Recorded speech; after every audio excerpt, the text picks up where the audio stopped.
Hi! Ever wondered how some people seem to be able to attract jobs and exciting work opportunities without seeming to make any effort? That is the power of personal branding. And we will be talking about this over the next 2 hours, coming right up.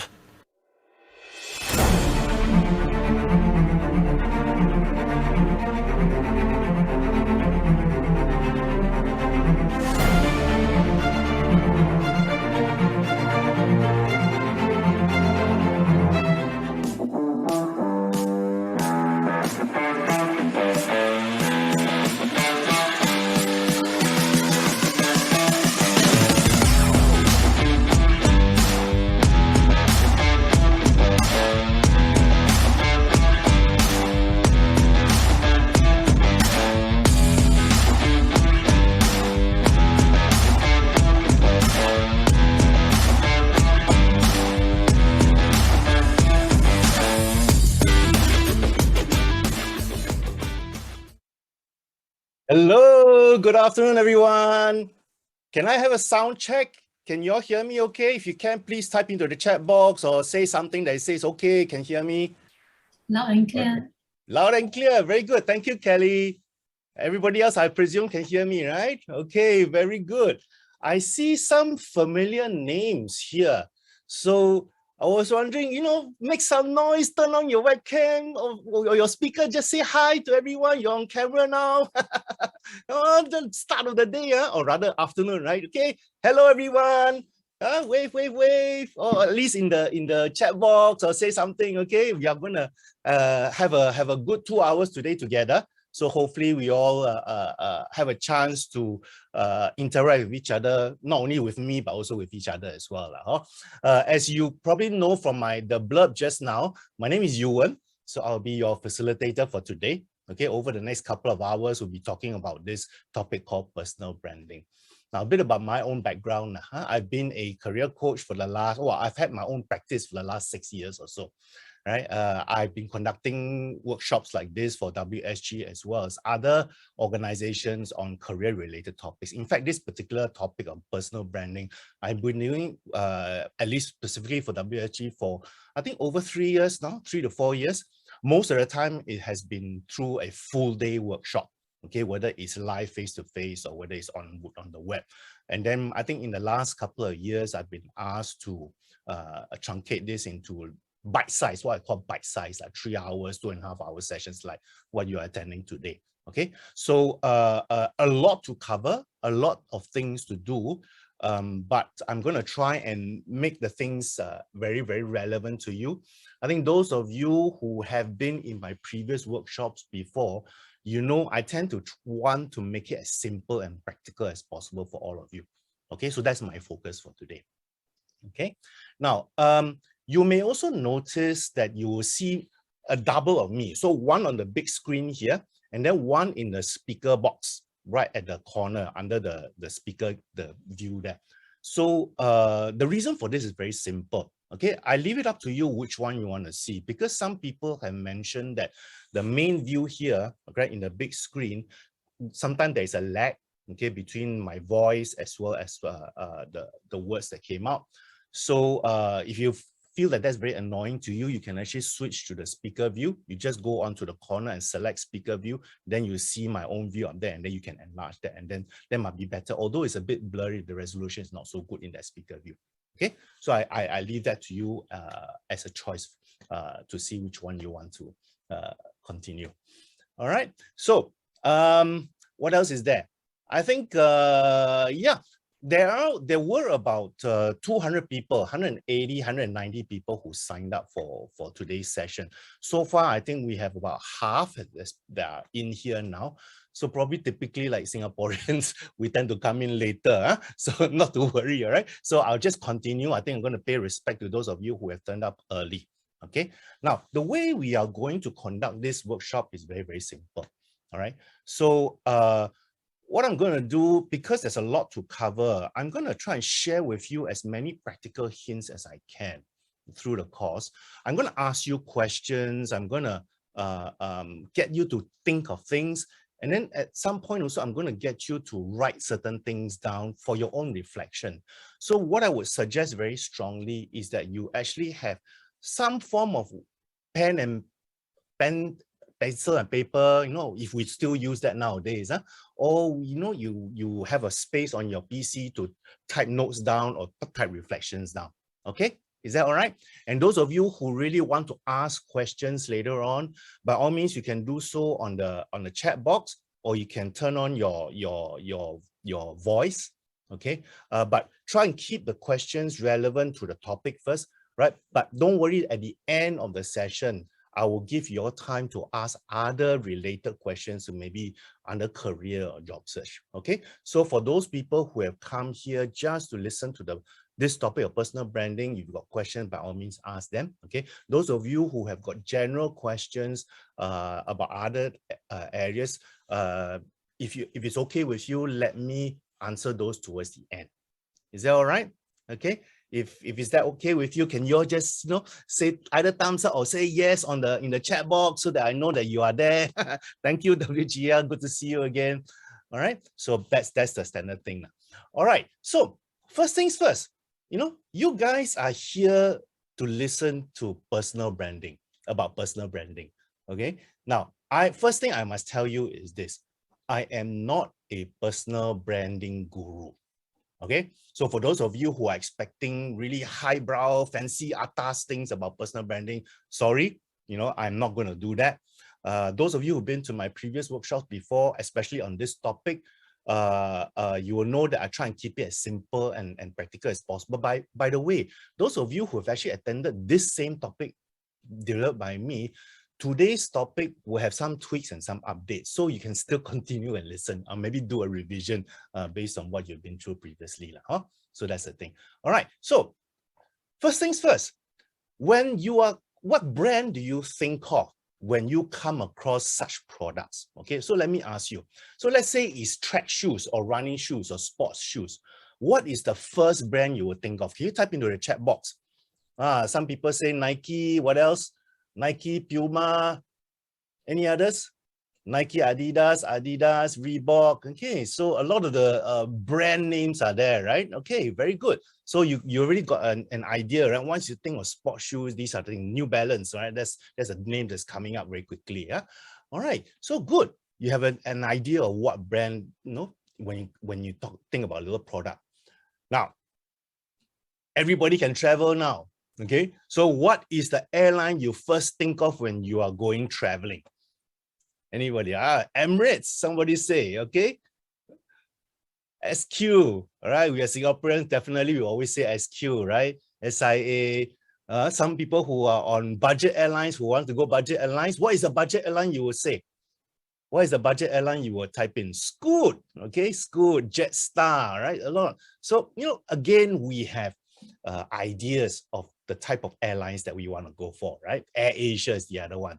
All right. What about when we go and meet friends for coffee?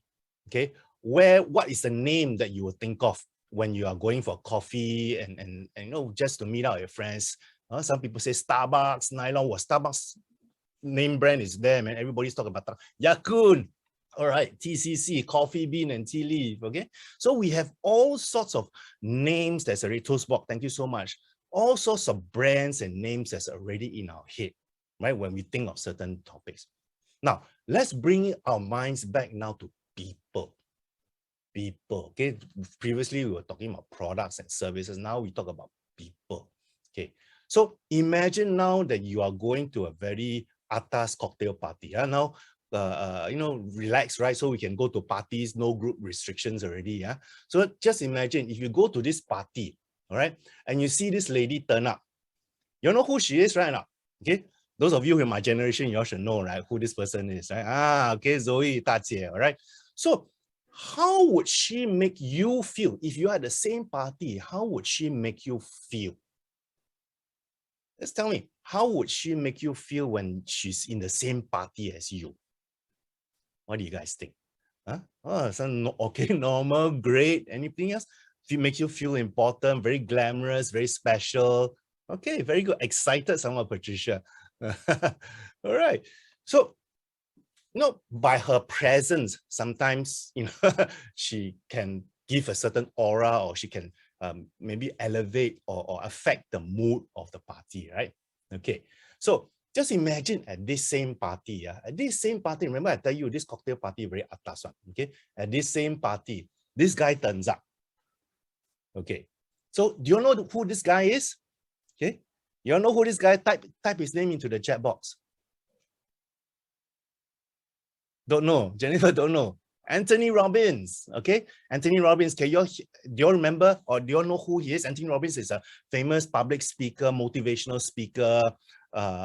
He does a lot of workshops and training. Okay, awaken the giant in us, that sort of topic, right? So what do you think, if he's a famous motivational speaker, what do you think will be his favorite topic when he meets people? Let's say he comes up to you, or you come up to him. What do you think would be his favorite topic to talk about? What do you guys think? Motivation, Melissa says. Any other things that you think he would like to talk to you about, or you want to ask him? Because sometimes it's up to you, right? You asking him what he wants, what you want to know from him. What else do you think? Right? Sometimes, maybe you go and say, hey, I need some way to get around this challenge that I have in my head, or I want to change the way I look at things. A lot of things that we can ask him, right? So the point I'm trying to get at here is very simple. Okay, point I'm trying to get here is very simple. Okay, we all already have a personal brand, whether we like it or not. Okay, so I like this saying that Jeff Bezos says. Jeff Bezos, the founder of Amazon, says, your brand is what people say about you when you are not in the room. Okay, so say it behind your back, for example. So the implication of this is very important, right? If we don't take charge of our brand, then other people will create that brand for us. Okay, so that is the underlying message for today's topic. Okay, it is not just about, oh yeah, I think I just want to create a brand so that it makes me feel better or makes me do something better. But sometimes people think that it's actually quite an essential thing, especially if you want to go out and achieve something, which I'll talk about in a little while. Okay, if you don't take charge of the brand, if you don't control how others perceive you, then you're going to leave it to a big risk that other people will actually create this brand for you. Okay, so that's very important. So in other words, what I hope you all can take away, one of the key takeaways that you get at the end of today's session is really to make sure that whatever we do, it has to be intentional as far as our branding is concerned. You cannot leave it to chance. Okay, so that's the first message that I'm going to pass to you. Okay, so let's be intentional about our brand. Okay, now next thing I want to ask you is this: how can personal branding help you, those of you who are now in the workshop? Can you type into the chat box, how do you think personal branding is going to help you? Can you type in the chat box? Okay, Yuchon said how to be successful in life. Any other things get you noticed? What about the rest of you guys? Yeah, how do you think personal brand is going to help you in the things that you want to do? Okay, people will find you, says Patricia. What else is there? There must be a purpose, right? You're coming here. People will find you, you want to achieve recognition. Okay, any other reasons? Be identified, be remembered. Right? I think a lot of you have got really very broad objectives. What I want you to think about is a little bit more focused now. Okay, it all depends on where you're coming from. What is the background you have? Be the first person to talk about your expertise, be a differentiator, tell people my good work and makes it easy for me to work on my next project. Yeah, very good. All right. So at the end of the day, we need to make sure that we can identify what we want to achieve depending on our background. Okay, as far as personal branding is concerned. Okay, so the thing here is this: if you are an entrepreneur, if you are trying to start a business or you're trying to promote your business, what is the purpose of your wanting to achieve a strong brand? What is your purpose? What are you trying to get at? Right? Possibly at the end of the day is probably trying to what? Get more business, right? Getting more customers. Correct. So if you are an entrepreneur, you want to push yourself, your personal brand is really to promote your business. Okay. Now, what And somebody mentioned that just now. What if you want to, let everybody know that you're an expert in a particular area? Okay. So again, so you are pushing yourself out to say that, hey, I'm really good at this area. I'm really good at a particular area. And the whole idea here is that maybe you want to be famous. Maybe you want to get more work in that particular area. All right. So that is the purpose. So you have to think about the purpose, and all depends on your background. So next thing here is this. If you are Can you please speak louder? Seeker, oh, my voice is too soft. Is everybody okay? So, thanks. I didn't put on the earpiece, no, so I can't. Yeah. Everybody else is okay for the speaker? Are we all okay? Okay, I don't know whether Linda, can you turn up your PC volume? Everybody else seems to say it's okay. I already turned out to 55. Okay, I'll raise my voice. Okay, thanks. Yeah. Okay, I'll raise my voice to see how it goes. All right. So those of you who are job seekers, what is your purpose for personal branding?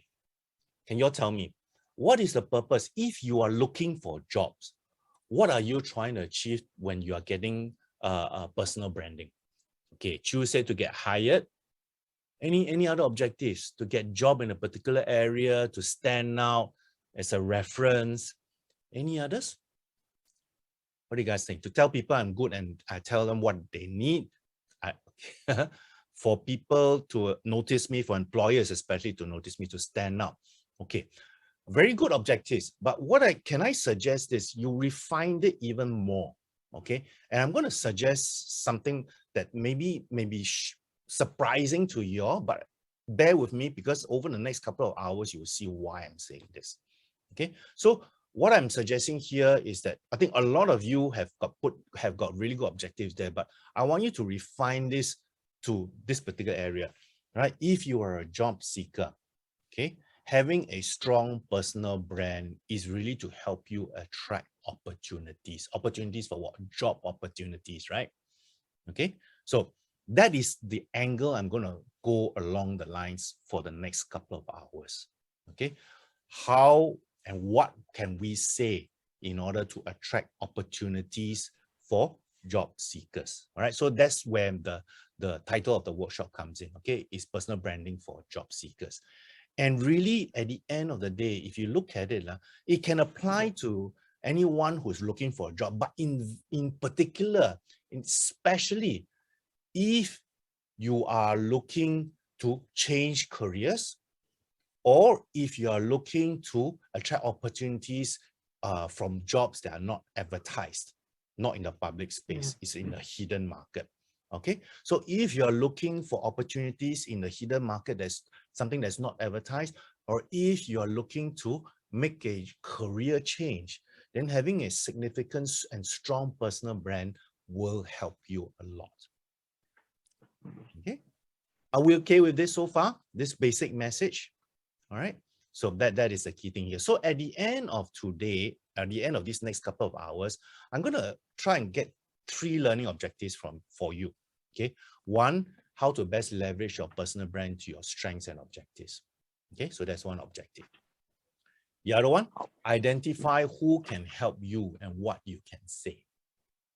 Right, and the last but not least, practice some best techniques to continuously develop your brand. All right, so 3 objectives, 3 learning outcomes that I would like, I'm going to try and angle so that you can get these takeaways at the end of these 2 hours. Okay, all right. So like I said, a lot to cover. Okay, so these are the topics that I'm going to go on for the next 2 hours or so. Like I mentioned, all right, if you've got any questions, type into the chat box, or if you want to turn on your microphone, by all means do so. But if you don't have no questions to ask, please turn off your microphone so you don't distract everyone. Okay, so I hear some mumblings there, so please, if you can, turn off your microphone if you're not saying anything. Yeah, okay. So, and those of you who are writing a question into the chat box, for me to help me very quickly spot the questions, can you have a capital letter Q, okay, before you start your question? all right, so that I can very quickly scan when I look at the chat, then I can very quickly look at that and then address it. Is that okay? All right. So that is the whole thing. Huh? Oh, yes. And those of you who have, if you are the first time to my session, all right, if you stay until the end, I've got some bonus tips that I can give to you to share with you what's going on after the session that you can interact with me as well. All right. But those of you who have gone through with me and you know what's going on, you don't have to stay beyond the last part. All right. So are we okay? All right. So a lot of things to cover. Hopefully you have something that you can take notes down or some space on your screen that you can quickly type in things to capture your thoughts, because I'm going to ask you questions, reflective questions. And, you know, it's good that if you can actually capture these things down immediately so that it's still fresh in your head. Okay. All right. Very good. So first things first, let's go through definitions. All right. So the first thing here is this. We need to understand, how does personal branding affect the job search process? Remember, all of us, all of you, or most of you here are job seekers, probably. All right. Sorry, I didn't do a short survey. Normally, I do a short survey to have an understanding of your background. But since it's a 2.5-hour session, I didn't do that. All right.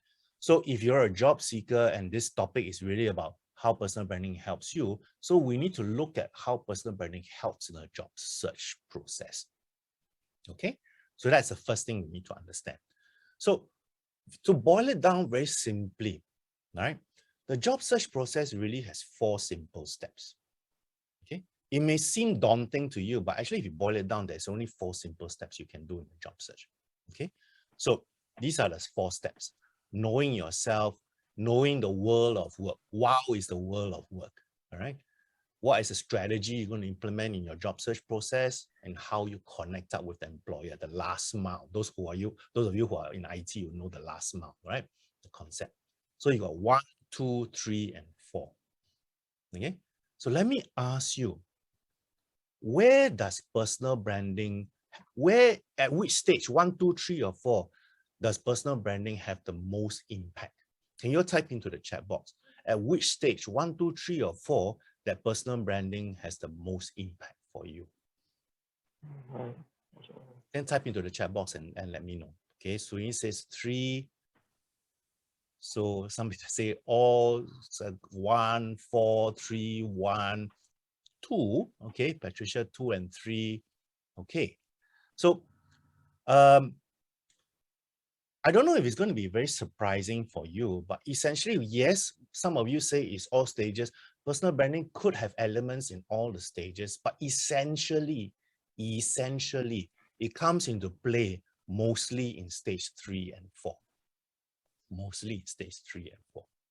Okay, and why do I say that? Really, stage 3 and 4 have got very particular things that you need to do, right? If you look at it, right, under strategy stage 3, you have to differentiate yourself, you upgrade yourself, you brand and present yourself. That's where personal branding comes in. Okay, when you're connecting with your employer or the potential employer, you have to create a network, or your network, you have to customize your application, your resumes, whatever. Everything is customized, right? And then, you know, you are also at that stage also trying to gain experience, especially if you're going to a new area. So that also reinforces and extends your personal branding as well.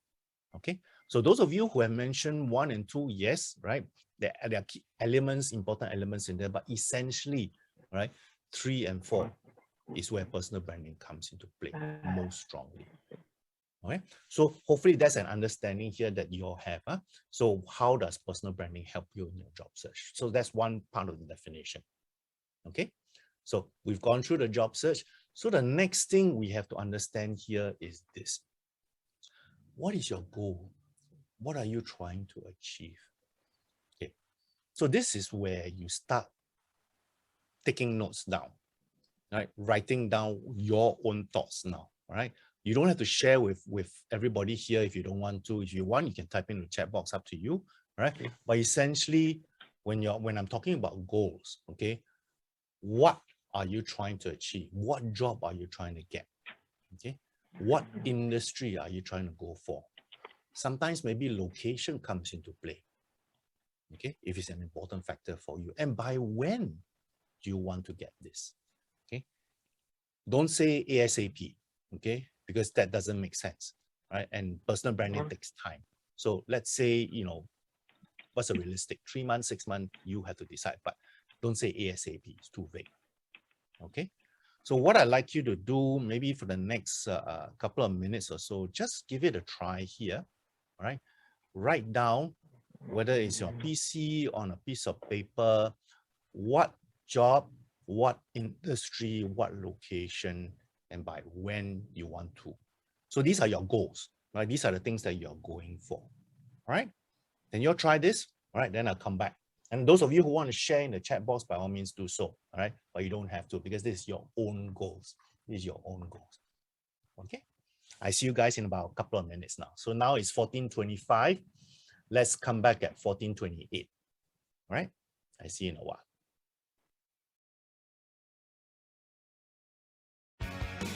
Okay. All right. Hopefully you had a chance to write this down. I think I've had some requests to actually perhaps mute. Maybe I'll do that because, you know, it's a bit distracting for everyone. All right. So let me just do that. Okay. So if you got questions or you want to save, you want to ask questions, by all means do so. All right. Into the chat box. Okay. All right. So thank you so much for those of you who have written down in the chat box the goals and objectives. One thing I want to highlight here is this. In my past workshops, when I did this and people typed it down into the chat box, other people saw, they actually developed opportunities from there, because there were other people who are in the same audience that say, oh yeah, I know of a particular opportunity, maybe I'll refer you to someone. So, you know, that's one of the benefits of putting it down if you want to, all right? It's not the major thing. Okay, so let me see here. Okay, so we have, for example, Patricia says HR job, any industry open, location is secondary, not so important than the job scope. So I think my suggestion here, if any of you who have got a very general how shall I put it, objective in this sense, I'd suggest that you refine it even further. So, you know, Patricia, I understand you saying that it's any industry is okay, but, you know, it will be so much more easier for you when you're trying to position yourself, okay, to actually think of what industry you want to do. Okay, so that's one. And then location, obviously, some people don't mind, right? But I think the industry should be something that you could look at as well. Right? Derek says innovative jobs, saving lives, new technologies. Derek, very good, very noble. Again, my suggestion here is, what do you mean by innovative? Okay, you know, can you give some options here? So you got to list it down. These are all your own objectives. You don't have to share with anybody. Okay, you have to list it down so that you're very clear which direction you want to go in. All right, and then okay, scientific, life sciences, medical. I think Derek came on to say this. All right, so okay, good, scientific. All right, Linda says EA banking, CBD. Again, Linda, like I said, immediately I know that there's a tension for you to get a job as soon as possible, but we're talking about personal branding here, which takes time. So, you know, you need to have some form of understanding that, you know, you need to devote a particular time to actually create your own brand. Huh? Okay, so so Sue says data scientist or data analyst, IT central, hybrid by end July. Okay, that's reasonable. Okay, so yeah, so there was a question here from Rave that says, let's say we want to change industry, do we think about what areas you are good at as well? Okay, I'm going to talk about changing industry, how it helps in that in a little later on. But the short answer to this is that when you are changing industries, all right, you shouldn't be changing to somewhere that's totally alien to you, because then you have a very hard time. You should be changing to an industry where you have some relation with where you're coming from, so that you have a strong leg to stand on. What I call pivoting, not totally switching, but pivoting. Okay, so digital marketeer, e-commerce, FMCG. Okay, thank you, Shia. WGL brand director. Okay, Singapore next 6 months. Okay, all right. Janani said project manager, telecoms, tech companies. Okay, good. So the key thing, the purpose of this exercise is really two things. One, to get you focused on what you're trying to achieve as far as your personal brand is concerned. Okay, because your personal brand is to help you what? Create opportunities in the areas that you want to get into. Okay, so the more defined you are in the areas that you want to get into, the easier it is for you to be very focused on which what you need to do. Okay, so that's why I'm urging you to be as defined as possible. Okay, so that's the key thing here. Those of you who have shared in this chat box, you know, I think it's very useful for you. It could be useful for you if, especially for those who are in the industry that you want to get into, they may get into contact with you and say, hey, let's get together and talk about this. All right, so that's part of it. Okay. Okay. So there was a question here: if in a job you discover a cultural misfit, how to rebrand? I think, Joanne, you know, the cultural misfit can be a lot of reasons. It's not just about branding. Okay, so I think we need to sort of understand how branding can help you, personal branding can help you, and cultural misfit sometimes is about your own attitude or maybe what the company is doing, how it fits your values. That's the difference. It's not about branding. It's about fit, whether you chose the right company or not. Okay, so branding will help you position what you want to do, but what company you choose and all that is a separate activity. It's about you doing the research to really find out, you know, whether the company suits you. Okay, we can expand on that in a little while if you got more time. Okay, good. All right, so next thing here is this. All right, so we have talked about your goal. All right, so the next thing we want to talk about is your positioning. How do you position yourself in the marketplace? Okay, I think I need to mute more people. How do you position yourself in the marketplace? All right, so in this instance, I'm going to talk essentially the 4 boxes that you see here. Okay, others people's perception of you, who you are, what you're good at, and your reputation.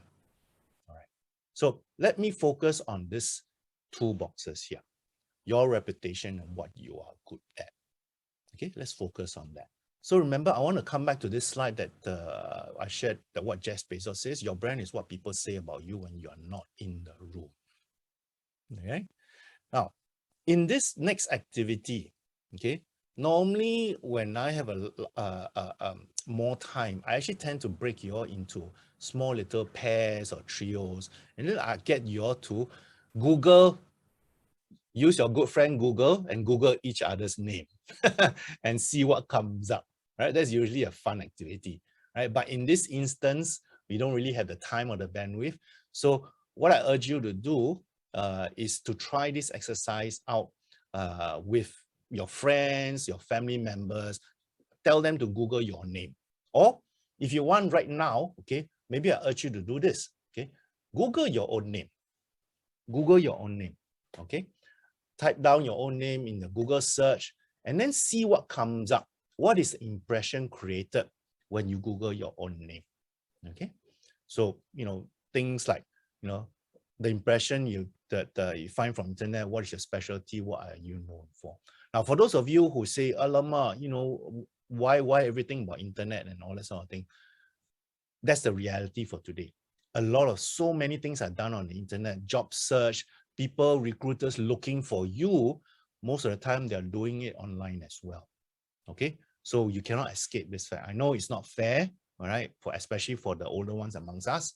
Okay, but it's a reality of life, and you know, it's a new world, a new way of working. Okay, so maybe again, the next couple of minutes, I'd like you to try this out. Google or yourself, all right? What are your specialty? What are you known for? And then I'll come back to you. I already got an interesting response here, all right? And then we'll talk about it, okay? So now it's 14:36. Let's come back at 14:38, all right? And then we'll see what are the results, what interesting things you find out about yourself, all right? See you in a while. Epic is back. Okay. Did you find out anything interesting when you Google your own name? I saw something in the chat box from Liu Chong that says none of the results is him particularly, which is not surprising. It happens. So what does it mean? What does it mean? If you go, let's say if you are a recruiter, you go online, all right, and you a recruiter, you type your own name. you can't find anything about yourself, or you find something, but it's not you, then how? There's a risk, right? Because then you're exposing yourself to other influences. I tell you one really good example. Yeah, a few persons share the same name. That's right, Rafe. Right? I tell you one really good example. I did this same exercise in a group of alumni from all the universities. All right. And this guy was doing it in a group, and they Google each other. And you know what happened? The guy's name came up, all right? Came up, he had the same name as someone who actually had there was a huge court case, a legal case against that person's, and he had the same name, all right? So can you imagine the impression that is created when someone or recruiter Googles that person's name? Say, hey, wow, this person got a court case against him. No, then that's some impression there. Okay. So really at the end of the day, I think you need to use this as a baseline first. Okay. Google yourself or get your friends or your family to find out what is your reputation online. Okay. That reputation, does it match with what you want people to know you for? Okay. So if there is someone else who has the same name as you, and so there's a confusion. So do you need to do something about it? You probably do. All right. So that's why we're going to talk about it over the next couple of hours or 1.5 hours. Is that all right? So this is the first baseline. Really, at the end of the day, it's really, really important, because how you see yourself and how others see you, okay? There may be a gap. There may be a gap, right? Ideally, if they can be overlapping, then this becomes your brand. This becomes your brand. Okay, so that's very important. Okay. Next, the other thing is this: other people's perception of you and who you actually are. Okay, I'm going to show you a short video which I thought was quite humorous. All right, those of you who have seen it before, you may see, even your own job titles gives people an impression of who you are. Okay, so let me share with you this video, and then we talk about it later on. Where is that video? Let me just see. Hang on. Here it is. Okay. All right. Venn diagrams are perfect for explaining my career path. I'm one of the few comics working in Venn diagrams. So the reason I became an engineer was because of two things. I was good at two things. I had math skills, and I was good at problem solving. And when you're good at those two things, no guidance counselor ever says you should be a comedian. They would be fired. So they said you should be an engineer, so I went and became an engineer. Makes perfect sense, right? Over here, if you got people skills, you're good with people, and you're good at problem solving, you're probably going to go into management, right? Makes perfect sense. Over here, if you got OCD, everything has to be exactly right. And you're good at math, you are an accountant, is what you are. The accountants were high-fiving over there. I have never seen an accountant high-five. Yes, he got us right. That joke adds up perfectly. That is accountants, though. They can't solve any problems, but they can identify them. That's an accountant. An accountant will go, you got to fix this. Over here, if you're into drinking and you have people skills, you're in sales is what you are. Are you salespeople? That's always the loudest yell. Without fail, they are always the loudest. Over here, if you're heartless and you have OCD, you're in human resources.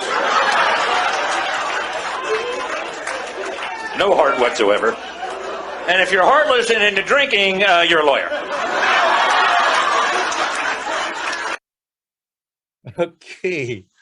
Hopefully I didn't offend anyone who's an accountant or an engineer, a lawyer, or whatever. Huh? So, or HR even. Okay. So I think that the message here is this: even our job titles gives people an impression of us, right? Okay. So, sometimes, so what the message I'm trying to get at here is this: there's so many factors that influence other people's view of us, right? So you can see here, sometimes it's like, then how do we create a brand? Because is it so complicated? Is it so difficult to do? All right. the personal branding gurus, the branding gurus will tell you, oh, you got to get, your mission, your values, your vision and all that. Very, very important. I totally agree with you. I agree with them. Okay.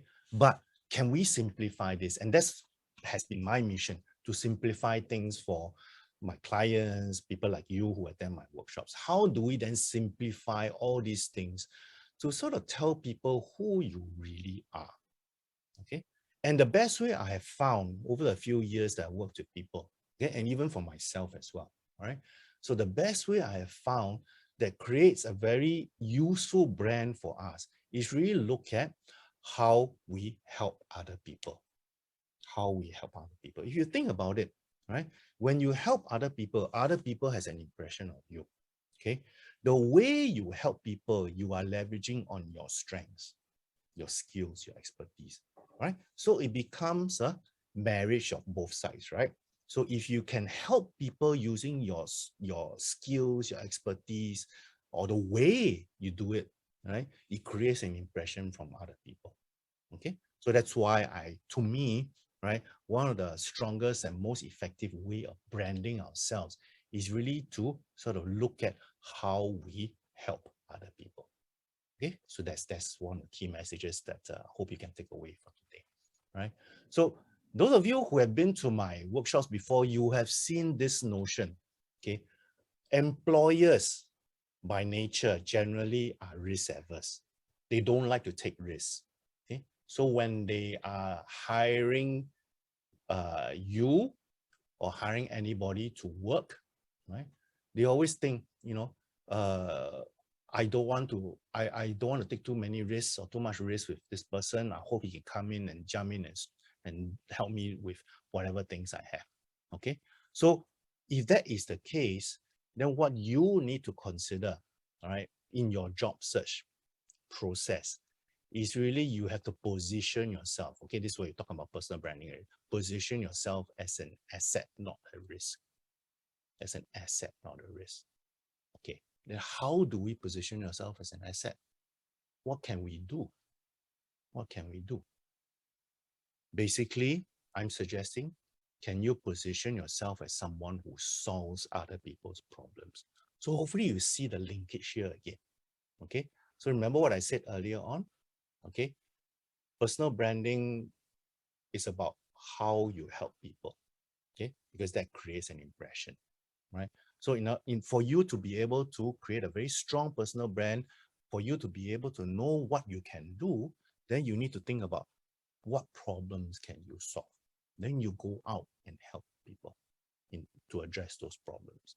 That's where you get the reinforcement of your brand coming through. Are we okay with this particular concept so far? Are we okay? If okay, can you type into the chat box yes, or if you've got any questions, type in the chat box as well. Yeah. Okay, good. So again, very important, because I think, sorry if those of you who have been to my past workshops, sorry if I belabor this particular aspect, because it is very, very important. It is very, very important. That's why I keep repeating it all over. Okay. So now, go through a little exercise. I'm going to show you some examples of how you think about solving problems. Okay. Again, it's a very simple exercise. My past participants have gone through this, but you can actually go through it again just to refine it. Okay. So these are some examples of what you can do. Some problem-solving statements that you can create for yourself, but you need to think about the whole process. Okay. So some examples here. From my clients that I've worked with them. So for example, I will solve your high staff turnover issue. Oh, how do you do this? How do you do this? You have extensive people management experience and a successful track record of building effective teams. Okay, so hopefully you can separate the two, problems you solve and how you solve it. Two separate things. Okay. Another example, I will help you expand your brand presence internationally with a lower marketing budget. That's a problem you can solve. How do you do this? In my previous roles, I leveraged on non-traditional marketing strategies, which have created ROIs and impactful results. Okay, so again, understanding what the problem is, okay, whether you have the skills and experience to solve that problem and how you do it. Okay, I will increase the quality of your MBA student intake. You can convert, you can translate that also into saying that I can increase the quality of your customer base, for example. Okay, how do you do this? In my past roles, I moved the customer base to a higher level by recrafting outreach messages and targeting the right segments. Okay, so again, the message here, very simple. You have to understand what problems you can solve, the skills that you have, the experience that you have, what problems can you solve? Then you start thinking and communicating how you solve the problem. Okay, so that is a very simple. So this is what you see, these examples here are basically an end result of an exercise that I've asked my clients to go through, which I'm going to share with you now. Okay, so this table here, all right. Okay, so here again, take down your notes, draw out 3 columns. Okay, my skill sets, the problems I solve, how I solve the problem. Okay, so there are 3 columns altogether. So let me go through with you examples for each column so that you can try this out. Okay, so let's say you have people and team management skills. Okay, I'm sure a lot of you have that. I think some people mentioned that they are in HR and all that. Okay, or even managers also have this, right? People and team management skills. So what do you think are the problems you can solve if you have strong people and team management skills? Can you type into the chat box? What do you think are the problems you can solve if you have people and team management skills? Remember, problems are not how you solve it, but the problems you can solve. Can you type into the chat box?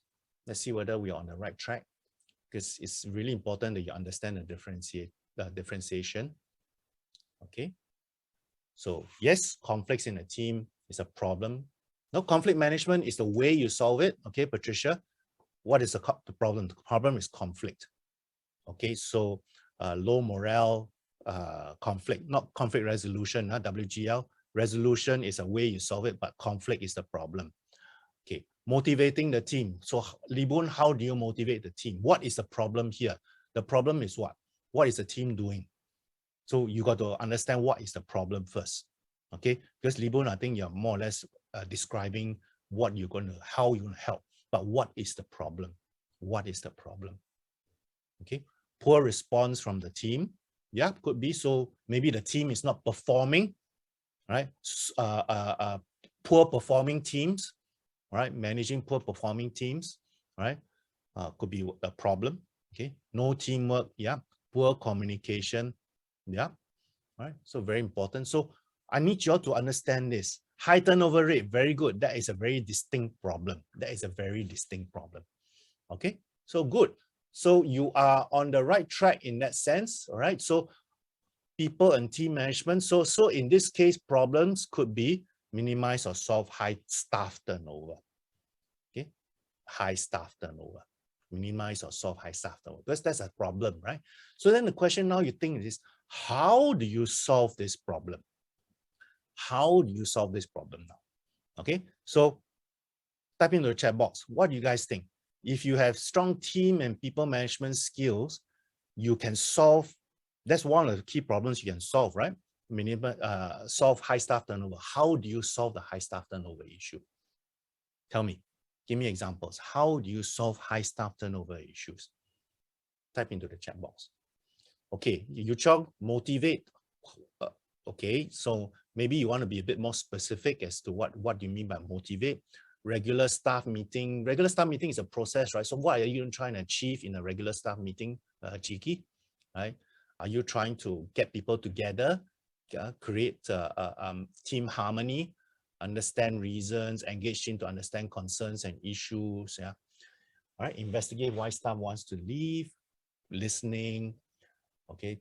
All right. Tie their purpose to business values. Try to understand what is demoralizing the staff. Okay. Team building exercise. Okay. Team building exercise is out to achieve something, right, Karin? Okay. So what is it you're trying to achieve? Okay. Counsel, listen, prompt care, follow up. Okay, good. So I think you're roughly on the right track here, but I just need you all to be sure, all right, that you can think about this particular aspect. So again, translating this example, all right? So how do you solve the problem of high staff turnover? Maybe by building effective team environment, focusing on individual member strengths and getting them in the same direction. Okay, so here again, I want to emphasize this. Identify what your strong skills are. Okay, what skills and expertise you have. List those things down first. All right.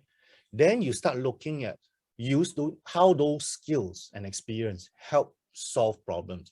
One skill can actually maybe solve more than one problem, right? So for example, people and team management skills, you all have put it down. Apart from high staff turnover, you can also solve other issues, right? Motivation, increase staff performance and all that. Okay. So then how you solve the problem. Are we okay with this? So I need you all to differentiate. So once you are very clear on this, the reason why we want to differentiate is this. Once you know what problems you can solve, this gives you an idea when you go out to the companies in your job search. You can then focus on what problems they have. Then you see how can you solve it. Okay, so you're focusing on the other party's problems already. All right, and that's very important because then you're looking at from their point of view and how you can help them. Remember, personal branding is how you help people, right? How they see you helping them. Okay, so I think this is a particularly important exercise I want you to go through. So I'm going to give you 5 minutes to do this particular activity. Just choose one skill, one problem you solve, and how you solve it. Okay, so 5 minutes, just type it down somewhere. Try this out because I think I need you all to understand this. And then maybe if you want, you can type into the chat box and then we run through fine-tune your problem solving aspects of it. Okay, so 5 minutes and then we come back. Oh, by the way, for those there was one question on when is the break. The break will come in halfway and then it's probably about 10 to 15 minutes depending on how quickly we go through this. All right, so that should be about maybe 3:15, 3:30. Okay, so but in the meantime, let's give this a try, shall we? All right. Okay, so there was a question here. When do we showcase our skills with examples of how we do it? Is it interview stage or CV? 1KM, very strong question, all right? But at this point, we are still trying to craft problem-solving statements first. So when we come to that, let me address that directly. Is that okay? But now I need you to focus on crafting what problems you solve first. Then from there, I think it's easier for you to see where you can use it. Is that okay? All right.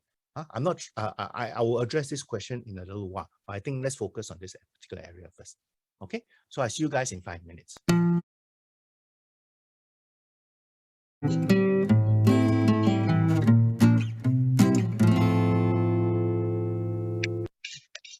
Okay. Oh. Hopefully y'all had a chance to do this. Anybody want to share what they have done so that we can see if everybody's on the right track? If not, it's okay. Maybe it's something that you want to do at home. No problem. Okay, for those of you who are unmuted, please mute yourself. Okay, so just to make sure that you are not bothering everybody. Okay, so we've got one example. Skill, event planning and management problem you solve, minimize the possibility. Let me just put this on the chat. Okay, minimize this one. Minimize possibility of event, low turnout, low publicity behind schedule. How prepare detailed schedule assign. Very good, Kelly. I think they've gone on the right track. Okay, WGL, brand reputation management, problems you solve, failure to achieve the desired outcomes because of poor brand image and weak communication. How you solve the problem? By deploying an integrated omni-channel brand communication initiative to engender trust to build brand equity. Okay, very good. I think those are good ways. So I think that the thing here is that we really need to be able to focus and differentiate between problems and how we solve the problem. Okay, because once we are able to differentiate that, it is so much easier for us not only to fine-tune how we want to present ourselves to the world, but at the same time, we can also identify easily who we can help by just looking at what problems they have. Okay, so for the rest of you, those of you who have not don't want to share, it's fine. Okay, but hopefully you would have a chance to do this at your own time and craft it in a way that you would like to do it. Okay. Okay, so there's a question from Sam. How do you phrase how I solve the problem part as less process-based and more general language? Well, I think, you know, it really depends on what you're trying to communicate, Sam, because sometimes, you know, maybe the process is important to whoever you're communicating this with, all right? Because at the end of the day, when you are talking about this and you're trying to communicate this, sometimes you want to be a bit specific as well, okay? Or if you want to be as general, then, you know, like this example here that we have here is actually pretty general. Okay, so you can put it in the umbrella statement as well. Okay, so I think you need to play around with it, Sam, and see, and especially think about the audience that you're trying to communicate this with. Okay, all right. Okay, so let's move on. So essentially, if we look at it, once we have this particular notion of what problems we help people with, it becomes actually your part of your USP, your unique selling proposition or unique selling point. Okay, and it becomes part of your brand. All right, because it tells people how you can help them. Right, so very, very important. All right, so we basically gone through how you can position yourself. Okay, what are the ways you can position yourself?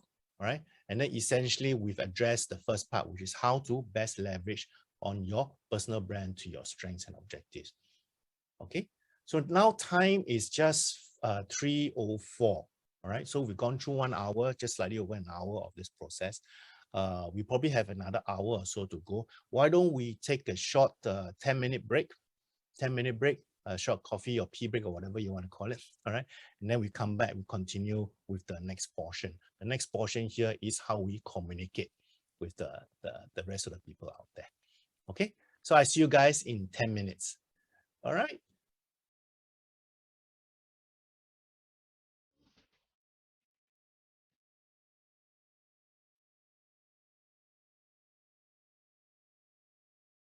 Okay, welcome back. Welcome back, everyone. Hopefully you had a nice short break. I just noticed from your Zoom profiles, I saw Edward's profile, the picture was a scuba diving. Wow, so nice, Edward. I presume you're a scuba diver. Edward, if you are, please type in the chat box and say, yes, I'm a scuba diver. Or is there anyone else here who is a scuba diver? I really miss diving, to be frank. I used to dive a lot. And then I stopped diving about a few years ago. Oh, Edward, no, alamak, but your picture very nicely, so I thought you are a diver. Yu Chong, you are a diver. Oh, very good. Excellent. So any other divers? Yu Chong, what is the nicest place you've been diving to? Yu Chong, what is the nicest location? For me, the best diving location, I had a couple. One was the Maldives, the other one was Sipadan. Those are the two best places I've ever been. Right? Because you got big fishes. I like to see big fishes. Anyway, we sidestep. Okay, so thank you so much for coming back. I think we still have 100 plus people here. Right? In essence, what we did just now was really setting the platform. Because now the next portion here is that we're going to talk about how we actually communicate what we have learned about ourselves to other people. All right, so let's go through this. Okay, by the way, what I normally try to do is I try and finish my sessions at this 2.5 hour session. I usually try and finish about 4 o'clock, 4 plus or so, right? So that we have enough time towards the end for Q&A, or, you know, some of you might ask questions outside of the topic, the workshop topic. So I'm going to try and target for that. Okay, so let's run through this. Okay, communication. So essentially the purpose here is how to best attract opportunities, right? This is our purpose. This is what we are trying to achieve for job seekers, right? So at the end of the day, right, we want to make our personal brand visible, and how we do that, we want to be seen as a problem solver. Okay, so essentially we're just telling people who we are, and then we are connecting with other people. So we're building relationships. Is that all right? Okay, so that is a key thing here. So all of us are probably on some form of social media, right? Nowadays, being on social media is a very common thing. So, and many of us will probably be on different channels like this guy here. Okay, he's on probably at least 4 to 5 channels, and I'm sure many of you guys are as well. All right. So can you imagine if you're on so many different channels, so many different types of social media, what sort of impression you are presenting yourself out there when somebody does a search on you? Okay, just now you already had a flavor when you did your own Google, right? Because I'm pretty sure many of us, when we're on different social media, we tend to present ourselves very differently, like what this guy is doing, right? On LinkedIn, he looks very professional. On Tinder, he looks, how should I put it, trying to make himself more attractive to the opposite sex, okay? And then on Facebook, you try to look friendly. On Instagram, maybe you try and do all sorts of interesting things, okay? And then you got Twitter and all that. So, you know, can you imagine if you're just trying to sort of create different personas across different platforms, and when somebody tries to search you on the online, okay, then they see different versions of you. That could actually be quite difficult to manage, okay? So my suggestion, my strong suggestion here is that I'm not saying that you have to be the same person throughout, but don't be someone that is so drastically different in each of your channels, okay? Have some commonality, so at least there's some consistency. Okay, that's my first message. Because at the end of the day, if you remember this topic that I mentioned, employers are risk averse. So actually it means when they're actually looking for to hire you, for example, if they're asking you to come for interview, they will search you on the internet, whether it's through LinkedIn, and like this particular fact says, over 40% also say they search on Twitter and Facebook. Okay, so if you have very inconsistent personas on different channels, then it's telling them different messages. Okay, 93% of hiring managers review the candidate's social profile before making contact. Wow, can you imagine that? Before they talk to you, before they even send you an email, they will search you up already. Sue mentioned, should we delete Facebook? So it's up to you. Okay, I'm not saying you delete or do whatever it is, but what I'm saying here is that you have to be very conscious of how you're presenting yourself online in the different social platforms. Okay, whether you have the private mode or whatever. Okay, Janani says mostly inactive. All right, very important. I'm going to touch on that later on, but just imagine this. So why do hiring managers review social profiles? They want to look at your professional experience. They want to look at what type of people you connect up with and whether there's anybody in mutual. This one I'll talk about in a little while. Why I emphasize the word mutual connection. And they also look at previous work and fit. Okay, so now I come to this point, which I think that Janani was saying here. Okay, what happens if let's say you are a recruiting manager, okay, you go online and then, okay, I'm going to use, sorry, Janani, I'm going to use you as an example. You type in and try to look for Janani and you can't find anything about her. No information or very little information about Janani online. What is the impression for you as a recruiter or employer? What is the impression? Can you type into the chat box? What impression would you have if you are trying to find someone, but you cannot find anything about that person online? Enigmatic, okay, that's one way to look at it. Right? Could be introvert. Yeah, could be introvert. Okay. Any other particular impressions you think an employer will get if they cannot find anything about you? Not tech savvy. Jennifer, very good. Not tech savvy. Anything else? Outdated. Ooh, painful. That's like ding, outdated. Any others? Any others? So far, it's all very negative impressions. So far, it's all very negative impressions, right? Any positive impressions or not, if there is? Anybody? Huh? Private person, Derek, I'm for that. No, we all want our privacy, okay? Too busy with work, cautious could be, yeah? I mean, all of you have got very strong reasons, especially those of you who have very limited or no presence online. You have very, very good reasons for that, okay? And again, I'm not saying that you must go on and create something, right? But what I'm just trying to highlight here is this, okay? there is a risk that if you don't have anything on, what is the impression that you create? Because nowadays the reality here is there's a lot of things are done online. A lot of recruiters are looking for people online. Okay, so you have to live with, you have to be aware of, I want, consequence is not the right word, it's not too negative, but I think you need to understand the implications if someone can't find any information about you online. Okay, so a lot of the implications are actually quite negative. Something to hide, not tech savvy, I think someone mentioned that, not sociable, reclusive, not up to date.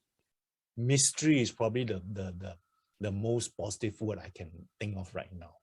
Okay, so again, my message is not that you have to go out and create a social media presence. No, I'm not saying that.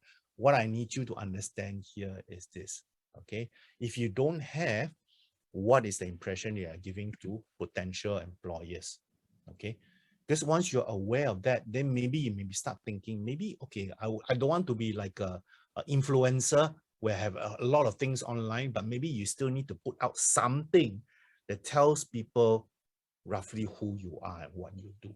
Okay, and that could be a very limited one. Fine, that's fine. So you have to manage this somehow.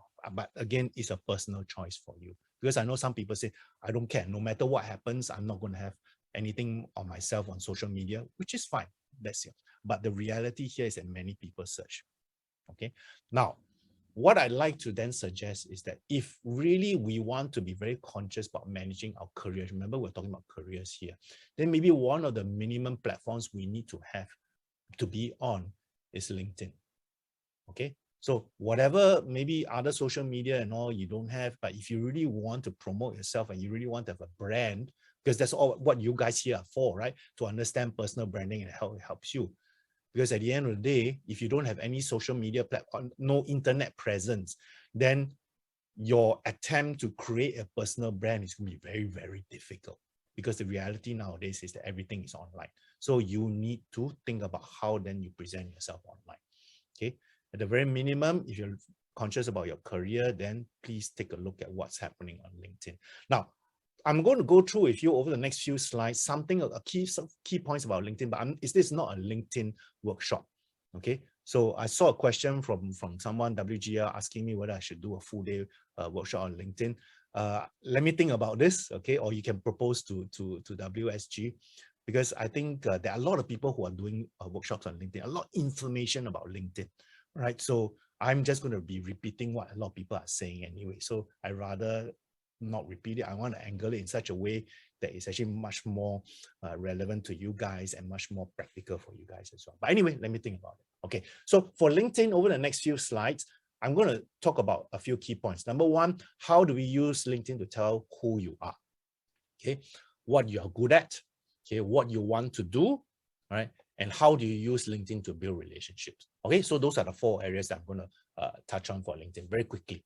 Okay, so now one thing I want to highlight here is this. I noticed many people when on LinkedIn, they basically like repeat their resume, right? Those of you who have seen it, right? You repeat your resume, but I want you to be very conscious of the difference between a LinkedIn profile and a resume. Because if you just treat LinkedIn as your resume, your little online resume, then you're missing out on a lot of things.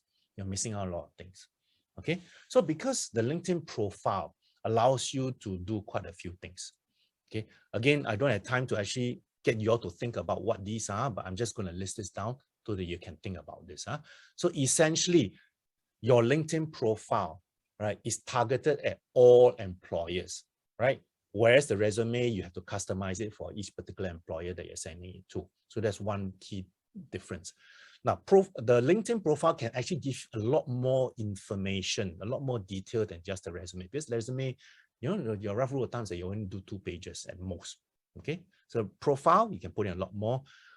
Very important and very significant here is that the LinkedIn can build your credibility if you have recommendations and endorsement.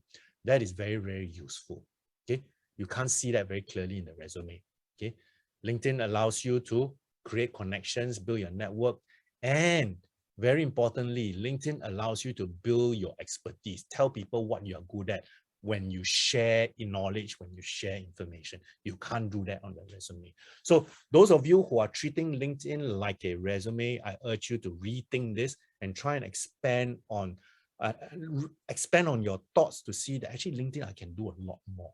Okay, so what's the implication now? If all these things you see here, right, the implications of the profile, what is the implication for you as a job seeker? Essentially, you have to decide what you want to be known for. Okay, I always come across questions from people to say, oh, I cannot decide lah. That's why in LinkedIn, I put everything down. Okay, you can, but it's going to confuse people. So I urge you to really go through the process of thinking about how do you want to present yourself, what type of person you want to be known for, all right? And then craft your LinkedIn identity along those lines.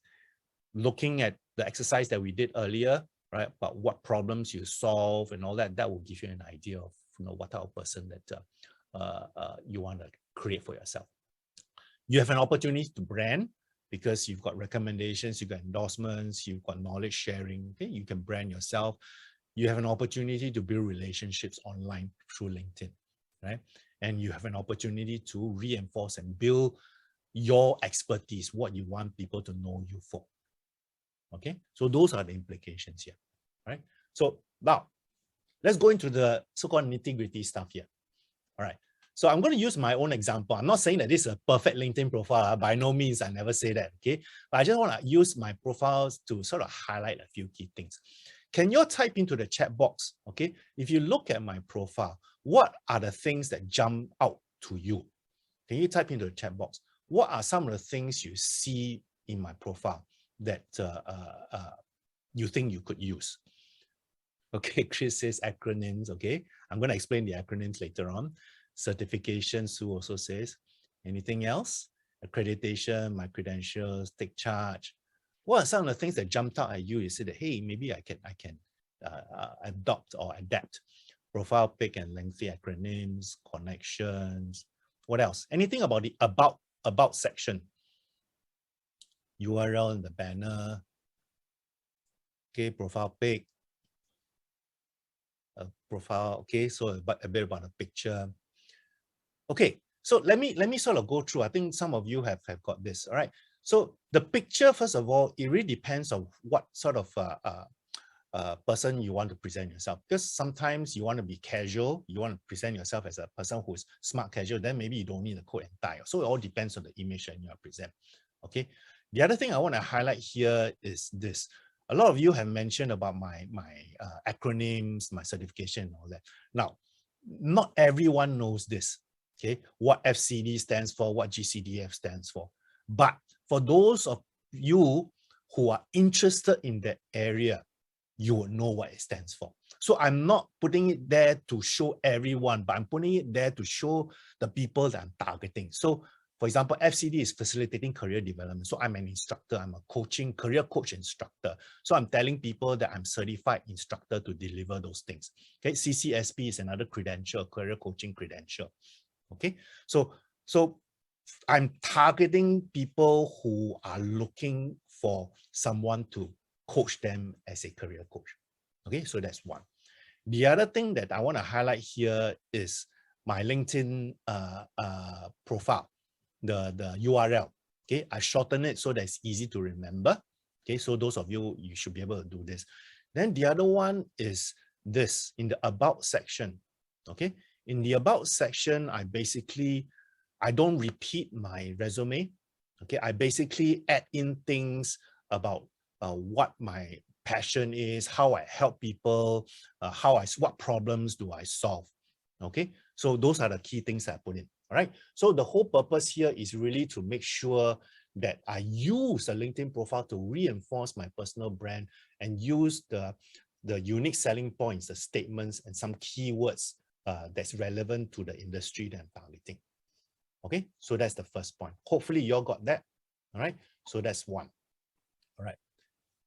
The other thing here is this. Again, I'm coming back to the notion whether you treat LinkedIn as a resume depository. So for those of you who have got long work experience, you'll be tempted to put down everything. Okay, what I'm saying here is that instead of putting down everything, can you put down things that are relevant in your career history that reinforces the image that you want to present?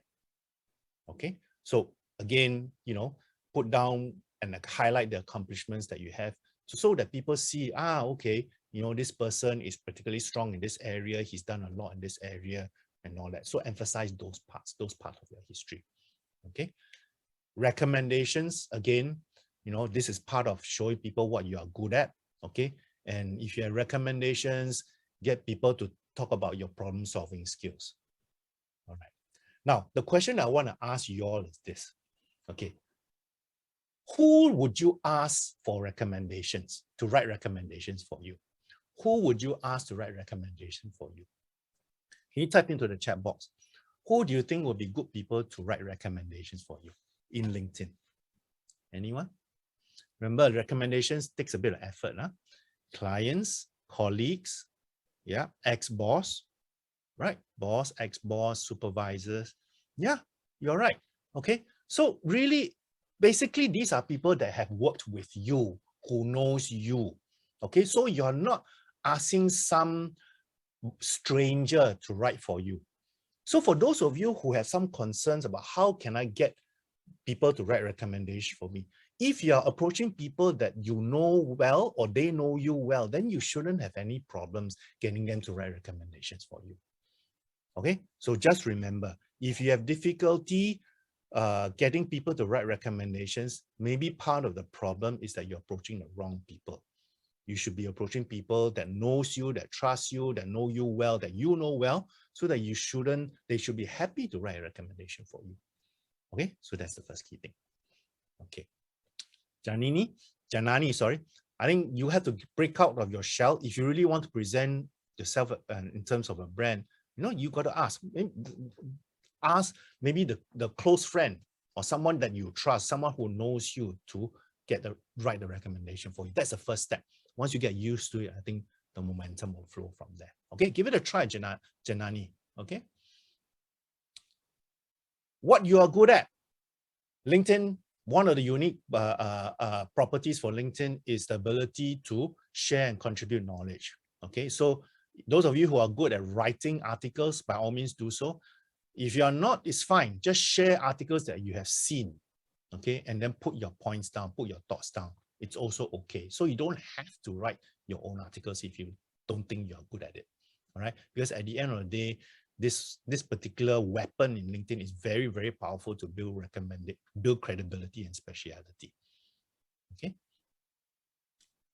What you want to do? What do you want to do?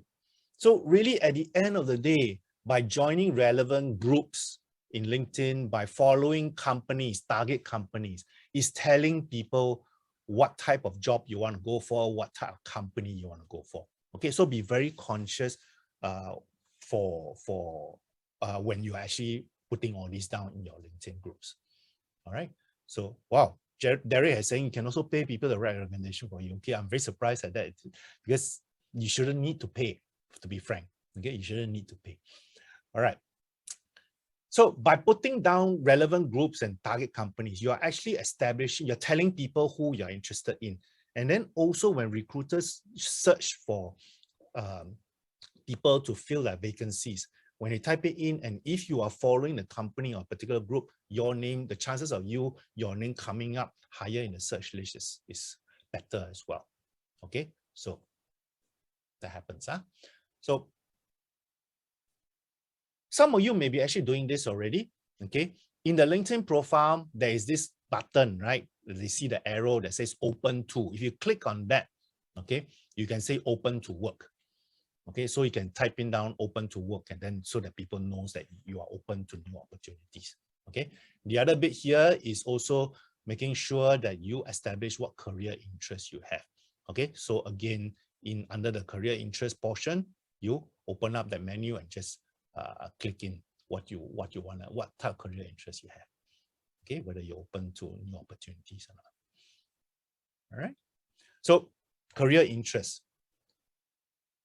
So the next one now is really to look at building relationships. Sorry, I'm zooming through this because I'm conscious of time, but I've still got a lot of things to cover. So hopefully you all don't mind. Huh? So This is the next set of information I'm sharing with you. I got direct from LinkedIn. Okay, so obviously it favors them, but I think it's real. A lot of it's very real. 50% of hires come from personal connections. All right, and LinkedIn members are 3 times more likely to get hired when they are referred by someone on LinkedIn. Okay, so the short message here is this: there's an opportunity for you to leverage on the network within LinkedIn to expand your reach if you are really looking at moving your careers to the next level. All right, so networking. Let's talk about networking. We all know networking is the #1 way to find a job. We all know that, right? Everybody says that. But it's still, for many people, something that we dread doing. Correct? We don't like, oh, go out and meet new people and all that. Many of us don't like this. And I used to don't like this as well. Okay. Can you all tell me, type into the chat box, if you don't like to network, why you don't like to network? Can you type into the chat box why you don't like to network? Or why do you think people don't like to network? Introvert could be. Any other reasons? Too shy to ask for a job? Sue, I'm going to address that point directly. All right. Not used to speaking to strangers, prefer to be independent. Okay. Shy, feel awkward to talk to strangers. Fair enough. Costly, Linda. What cost are you're paying to talk to people? Shouldn't be a cost. I mean, maybe it's you feel, there's a lot of effort to put in, if I'm not mistaken. Okay, so a lot of negativity, right? A lot of us feel that there's a lot of pressure, right? There's a lot of pressure to sort of reach out, to talk to people, especially when they don't know, and then we don't know them. And at the same time, when we are so conscious of this, we become, it feels like we are pretending to be someone else. We are not authentic. Correct? All right. So Sam was saying sensitive to approach a topic to ask friends about job-related questions. Now, the thing here is this: if there's so much pressure and all that, why do we focus on that part of it? Why don't we look at building relationships instead? Now, the reason why I want to focus on this word relationship is actually very, very important. Because if you look at it, when you meet someone new for the first time, right? Don't care whether you're looking for a job, you meet someone new for the first time, you're building a relationship with that person, right? Your objective is what? Your objective is to get to know that person, for that person to get to know you. Then at the end of it, if there's other benefits involved, fine, okay? But you don't focus on getting the benefits first, right? You focus on developing relationships, unless, okay, for those of you who are going to one of those parties, then different story. But if you're building a relationship, then it's totally different thing.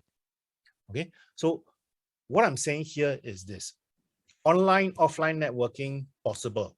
Okay, there's a yellow box there. Okay, yellow box there. There's a red box there. What I'm suggesting here is this: when you are meeting someone for the first time in a networking environment, whether it's online or offline, do you focus immediately on the red box or the yellow box? Can you type into the chat box Y or R? Y for yellow box or red, R for red box. Okay, so a couple of yellows, 3 yellows, mostly yellows. Very good. You guys know when you're building a relationship, you go out there to meet someone, you want them to eventually build a relationship. You want to build a relationship so that they become your supporter, they give you information, they connect you with other people, they refer you to other things. Then opportunities for jobs, promotions, whatever comes later on, right? The problem, which I see some of you mention here, right, is that when you're looking to network, the problem here is many tend to focus on the red box as an immediate objective. And therefore it becomes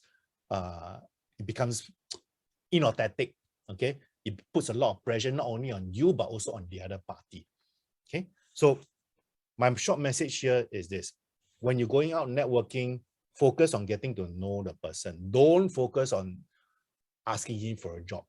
Don't focus on asking him, do you have opportunities for me? No, that is not your immediate focus. So please, if you are doing that, stop it. Okay? Focus on getting to know a person, because eventually he gets to know you, you get to know him, the opportunities will come later. Okay? So that's the biggest point that I want to bring up for networking. Okay, Janani asks, why is reference networking more important than our performance in interview or CVs? I don't think it's more important. They are used in a different way. Okay, reference and networking could be used for when we are talking about before the hiring process, whereas performance in interview and CVs are when they actually call you up already. All right, because they can be used in conjunction. They can be used to complement each other. All right, a lot of times on networking, when the person knows you very well, he refers you to somebody else.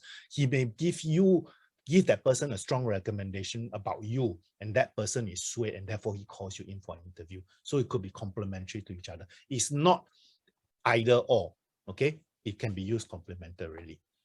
All right. So because at the end of the day, it is really about not about you, but it's about how you can help them. All right. So that's very important. Okay. So very quickly, let me run through this. Building relationships is not about what? You don't use LinkedIn as a dating site, please. Okay, those of you who are into this, please don't use LinkedIn as a dating site. Okay, I've seen now, I don't know, in this last couple of years, a lot of people using LinkedIn as a dating site. Please don't do that. There are other platforms for that. All right. When you're trying to connect up with someone on LinkedIn, don't use a standard LinkedIn statement. Okay, there's always a default statement. Try and customize it. I'll show you an example later. Okay. Don't sell them things. Don't pitch to them, especially at very early on. Okay, don't say like, oh, I've got something that I can offer to you. Can we connect? Right? That's too blatant already. Right? Don't be pushy or insistent. Right? If they don't want to connect, fine. Then find some other way. Okay, soliciting. This could be it. All right. So plan of action. Okay. So what do we do? Okay, so the first thing here is this. When you're building relationships, there are few people you can connect up with, right? Very quickly, okay? So here, you have people in the target company, you have friends, you have people who are in your target career or role, you have industry peers, you have colleagues and alumni. Okay, let me ask you, among all those categories you see here, which is the easiest to connect up with? Which group of people are the easiest to connect up with?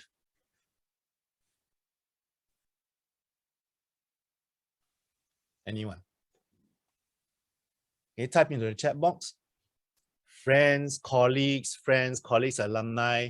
Yeah, so you all got it. Okay, so those of you who are concerned about connecting up with people, do the first thing first, the easiest.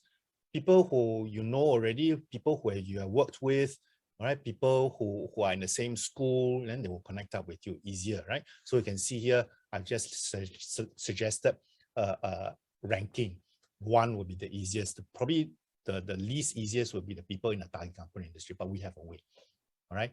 Now, the other thing I need you all to understand here is this notion of first level and second level, or first degree, second degree. Okay, so first degree is direct. So I got a chart to sort of illustrate this. So you can see this, right? So it's very easy, right? So first degree are people who you know immediately, second degree and third degree. So very clear difference here, very clear difference here. All right. So, and it's been said that what? The most influential group of people are actually not in your first degree, but in the second and third degree. So for those of you who feel that, hey, I don't know a lot of people, okay, but the people that you know may know other people. So think about that. Now, then the question is, how do you reach out and connect with people? What can you say? There are lots of ways to do this. Just another template here that I can suggest to you is this. Okay, let me just show the full PowerPoint slides. So you can see this. All right, it says, it's just like, you know, writing a short message. I found your profile through a mutual connection. I'm currently exploring career opportunities in the industry, and in my experience, I would love to join your network. All right. So again, I want to urge you all, don't just use the LinkedIn default message. customize it like what this person has done. All right, so that the person is more encouraged to connect up with you. Okay, are we okay with this? All right, so are you all still there? If you're okay with this, type okay, and then before I continue. Okay, I've got to see some thumbs up and all that. Okay, very good.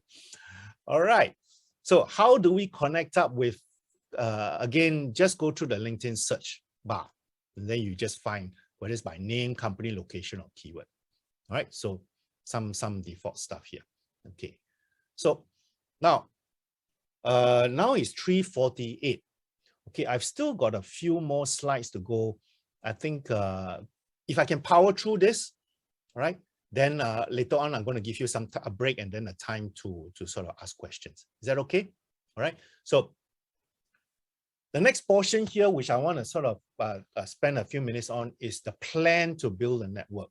How do you go about building a network? So a few key steps here. All right, you can take a screenshot when I complete the whole steps later on. All right, but essentially the first one is really to look at what you're trying to achieve, which you already sort of tried earlier on this afternoon. Okay, what is your goal? What are you trying to move into? What are you trying? What industry you want to go into and all that. Okay. Second part is, who do you know directly that can reach your goal? So who are your first level contacts? So you got to sit down and think about who your ex-colleagues, your friends, the people that you worked with, maybe even customers, clients before, okay, or school alumni, all right? Who do you want to connect up with? Okay, second and third level. So who amongst your first level can connect up with those people in the second or third level, all right? Then the next portion comes in, which I think is more action-oriented, okay? All right, obviously, you can approach the alumni, organizations, people you meet in conferences, events, people you meet in the groups and online forums, okay?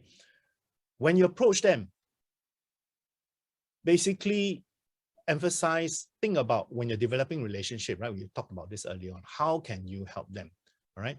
Make sure you update your LinkedIn profile to present it in a way that you want people to know you for, okay? When you're meeting them for the first time, especially nowadays, right? You're meeting up, you can meet personally or over Zoom or whatever. Think about how you're going to communicate, the personal pitch, I call it, okay? How do you introduce yourself? You got to practice your listening skills. The next couple of slides, I'm going to show you a video, one video, and then later on a simple example of doing a personal pitch. Again, this is not a personal pitch workshop, but it is more, but I'm going to give you a flavor of that. All right, so take a look. Let me just stop here. Okay. In today's episode, I'm going to help you describe what it is that you do in 60 seconds or less so that people instantly see the value of it.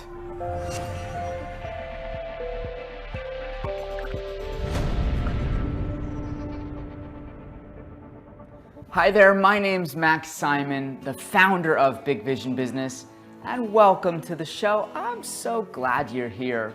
Now, people always ask me, how do I describe what I do so that people see the value of it? I've watched people struggle for like decades trying to figure this out.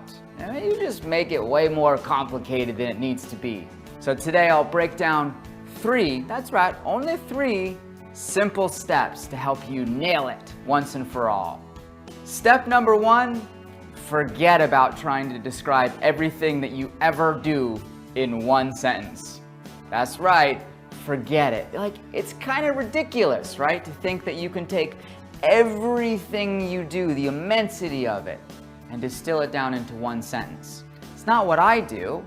Instead, we'll move on to steps 2 and 3. The second thing you do is to get into mind one particular client that you just loved working with. They were easy, you got great results, it was enjoyable, they paid you well. One person. What were the specific issues that this person came to you for? What were their challenges, their problems, their stuck points? What was going on with them that brought them into your life? Once you have that clarity, the third step is simply to articulate the transformation you helped this person provide. So for example, let's say somebody came to you with migraine headaches, and in 30 days you got rid of those headaches for them totally naturally.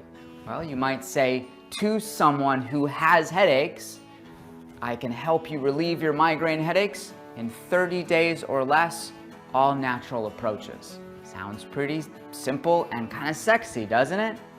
So all you need to do is articulate the specific transformation you provide based upon a specific group of people dealing with certain issues. Once you have those, you just segment them by your different offers, meaning if you're speaking to one group of people, it's okay for you to have a different sentence. If you're speaking to another group of people, it's okay to have a different sentence. It's all right for you to have lots of things that you articulate that you can customize based upon who's in front of you and who's showing up, right? Gives a lot of relief to this whole I have to have one little sentence to describe everything that I do. So now it's your turn. Okay. All right, I saw a comment asking where there's a link to the video. I don't have the link with me right now, but 1KM later on, I'm going to show you a way to see the video again. All right. So I'm going to give you an example. All right. Basically, roughly what the guy said in the video. And I'm going to give you an example of how you can craft it for yourself. Right. So here, first of all, we're talking about skills. Okay. So the skills here would be what you do well. Okay. Maybe you're an expert in something or you're proficient in something. All right. So my own example here, okay. Hi, I'm Ewan, I'm a career coach and trainer, and I help people find the best career versions of themselves. Okay, so that's my skill. I'm an expert, my proficiency. Okay. Next thing, then when people ask you, oh, wow, how do you do this? So again, the emphasis here is you don't have to say everything at one go. You start the conversation going. Okay, so how do you help? What problems you solve? So I help in blah, blah, blah, and all that. So my example here, okay, most people look for me when they're feeling stuck in their jobs or who want something different in their careers. Okay, so I help them mainly through group workshops or individual coaching sessions. But recently, I've actually launched some e-courses as well for those who are more DIY inclined. Okay, so that's how I help. Then the conversation goes on again. Right? Then what drives you? What motivates you? No, I'm inspired, I believe in. So again, my example here. Okay. I love working with people who are committed to improving their career life. So I'm also excited when I help others do the same thing that I do. Right? So I train and actually certify people to become career coaches. So since 2016, I've helped almost 600 people become certified career coaches or advisors. Then the conversation goes. By then, the listener is interested in saying, oh, you know, what are you looking for now? What are you doing now? What do you like to do? Okay. So you can tell them this is my goal, what I like to do now. Examples, I'm looking to learn, I'm open to opportunities. So here in my case, right, I'm constantly open to partnering with organizations to help members achieve greater career fulfillment through group coaching or workshops. I'll also be expanding my e-learning courses to help more people.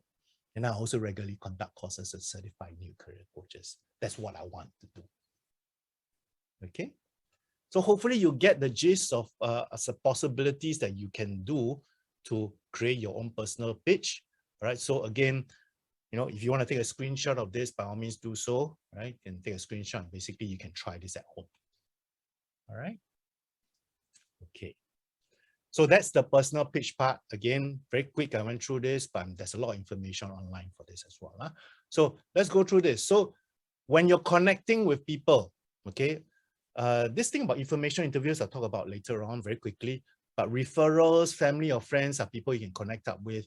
Developing relationships are essentially looking at giving before you take. Okay, so always follow up, always spend a bit of time and effort in reconnecting and cultivating the relationship and deliver on your promise. If you say you do something, by all means, please do so. All right. So very quickly, that is a network building plan. Okay, any questions before I move on to the next portion? We still got people coming in. Okay, so very quickly, let me round this off.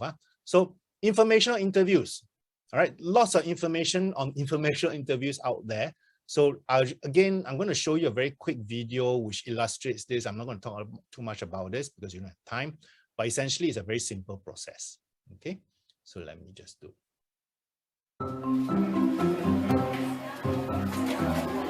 An informational interview is an amazingly powerful tool. It can help you learn about different types of work you're interested in. And by providing inside perspective, it may even connect you to opportunities you couldn't see from the outside. So let's take a look at what informational interviewing is all about. An informational interview is not a job interview, and it's not a tricky play to get a job. If you're asking for a job and they do have one, then they'll likely start judging whether you're a good fit. And if they don't have one, then that conversation ends there. The key to a successful informational interview is curiosity.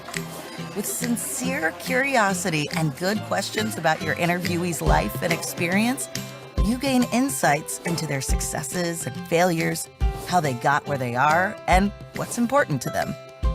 Your curiosity will lead to an authentically engaged conversation, which also opens the door for the interviewee to get curious about you.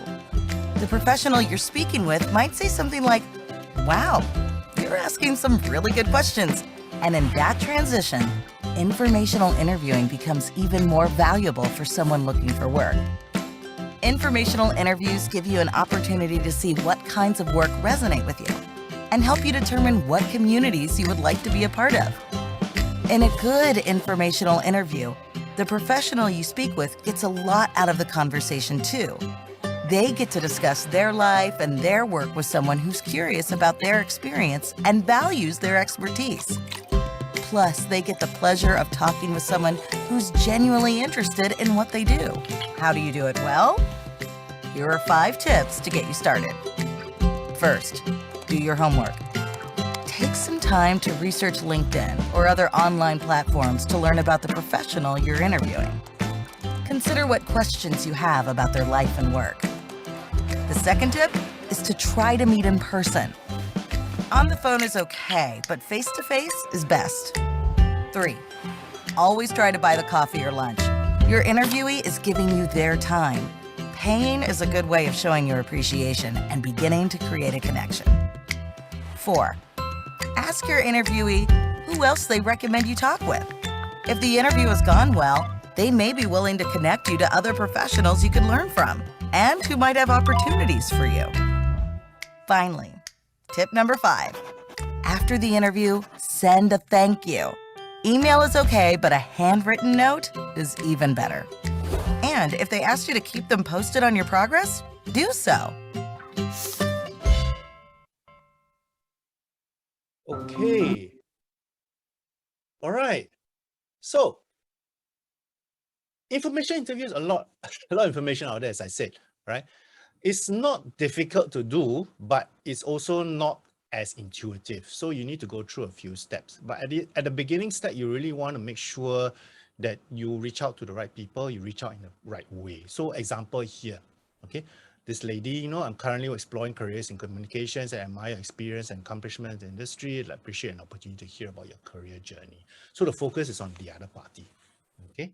Now, I don't have time to go through the details of information interviews, all right? If you're interested, you can either drop me a note, or actually I'm gonna be creating a full e-course based on this personal branding. So maybe I can forward you that information if you're interested in that, okay?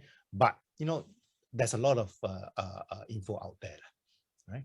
So information interviews, very, very useful weapon for you when you're reaching out and creating a presence outside with people that you want to connect up with, okay?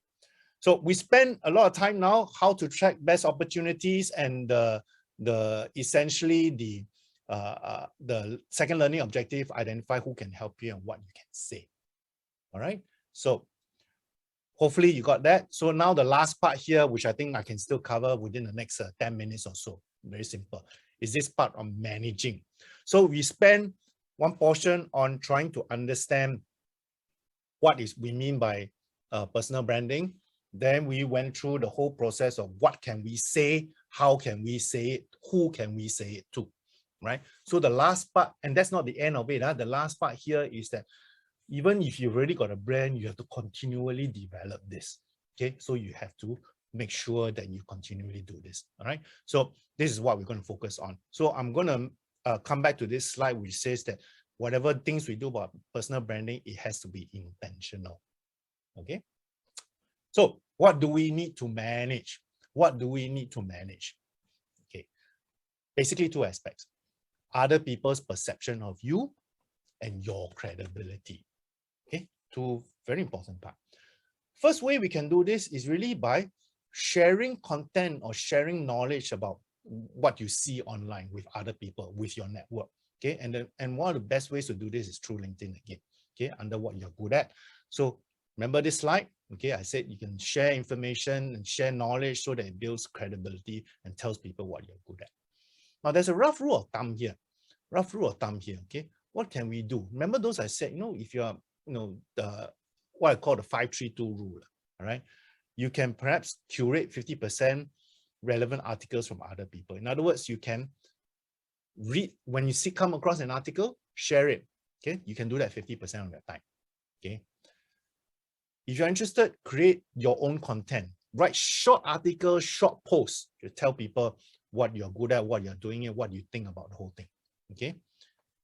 Humanize posts to tell people what you're going through. What are your thoughts about what's happening in the world, in your area of expertise? Okay. This is related to this thing, what we call status updates, right? Those of you who are familiar with social media, you know what status updates are. Essentially, it is about sharing with people what you're actually doing now. Okay, so for example, you can actually share with people, say you're going through this course on personal branding for job seekers. All right, so that's something you can do. Right, I don't have time to let you do this. Let me power on. Like it or not, okay. How people perceive you is also related to the type of people you have in your network. Okay, so that's why it's important for you to also manage who you connect up with very, very carefully. So here, talking about your network map, who's your first level, second level, right? You need to think very carefully about that. All right. Okay, so short and sweet, this last part, but I don't want to tell you that it's the least important, but I think it is something, once you get into the hang of managing your brand online and offline, this last part really shouldn't be that difficult. Okay, so you have a way to continuously brand yourself, because it will be an extension of what you have been doing to develop your own brand. All right, so, okay, let me summarize this. Last 2 hours or so. So let me summarize this and then we go into a Q&A. All right. So I was saying here, okay, personal branding, if you're in charge, if you're looking at managing your career and your job search, right, personal branding will be especially useful for you if you're switching careers or if you're going after opportunities that are not advertised in the marketplace. Okay. So personal branding for job seekers essentially is about attracting opportunities. So that's what you need to focus on, attracting opportunities. Okay. Personal branding doesn't get you the job. Personal branding gets you opportunities to get the job. We talked about the 3 categories, where personal branding plays in a job search process. Okay. Establishing your goal, talking about your positioning, how you want other people to view you. Okay. How you tell people who you are, how you connect and build relationships. And then the last part, how you manage other people's perception of you and how do you reinforce your credibility. Right? So the 3 takeaways again that I mentioned, right? Hopefully you got those 3 after this couple of hours. But I think whatever it is, I hope you take away this basic understanding in whatever job search process, what job search stage you are in right now. Understand this. Employers are by nature risk adverse. Okay, so you want to get over that risk adversity, so become an asset, not a risk. And one of the best and most powerful way to become an asset is to tell people how you can help them solve their problem. Be a problem solver. Okay, so that's why I emphasize the exercise on creating your problem-solving statements. Be very, very clear about that. Okay. Now, some might mention, okay, does personal branding mean that we have to pretend to be someone else? No, be yourself. Okay, because everyone else is taken as what Oscar Wilde says.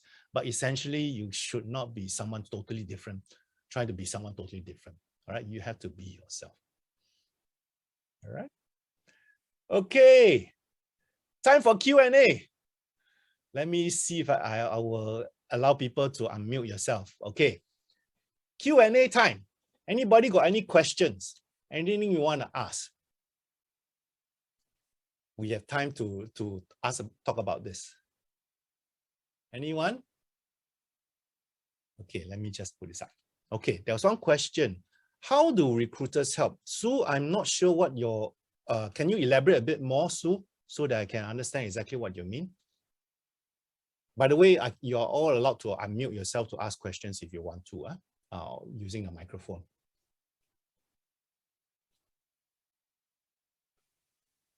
Okay, Sue, I guess if you can help me understand your question, I can try and answer that.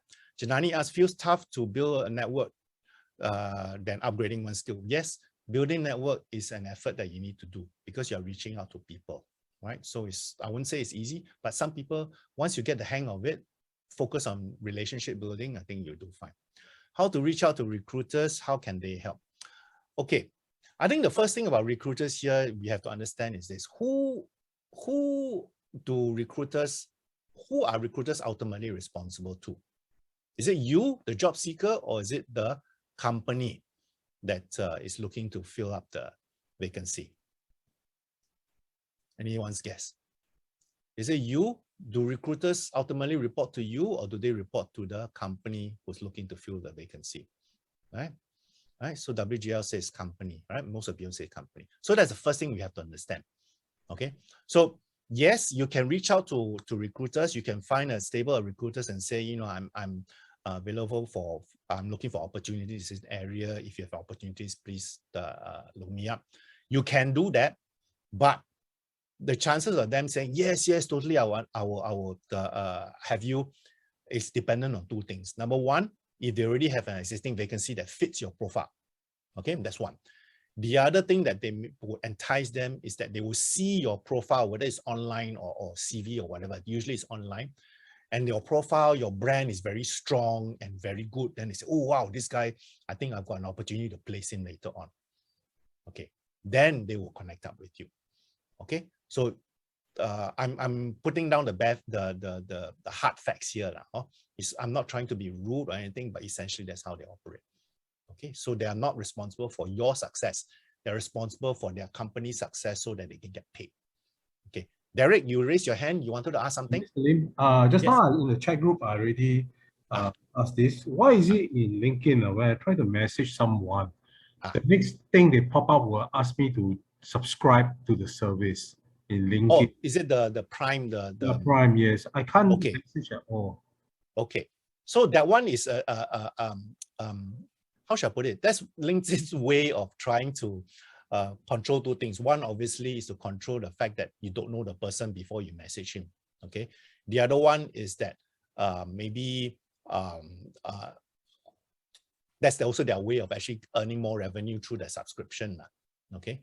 So I personally am subscribed to that service. So that allows me to sort of drop messages to people.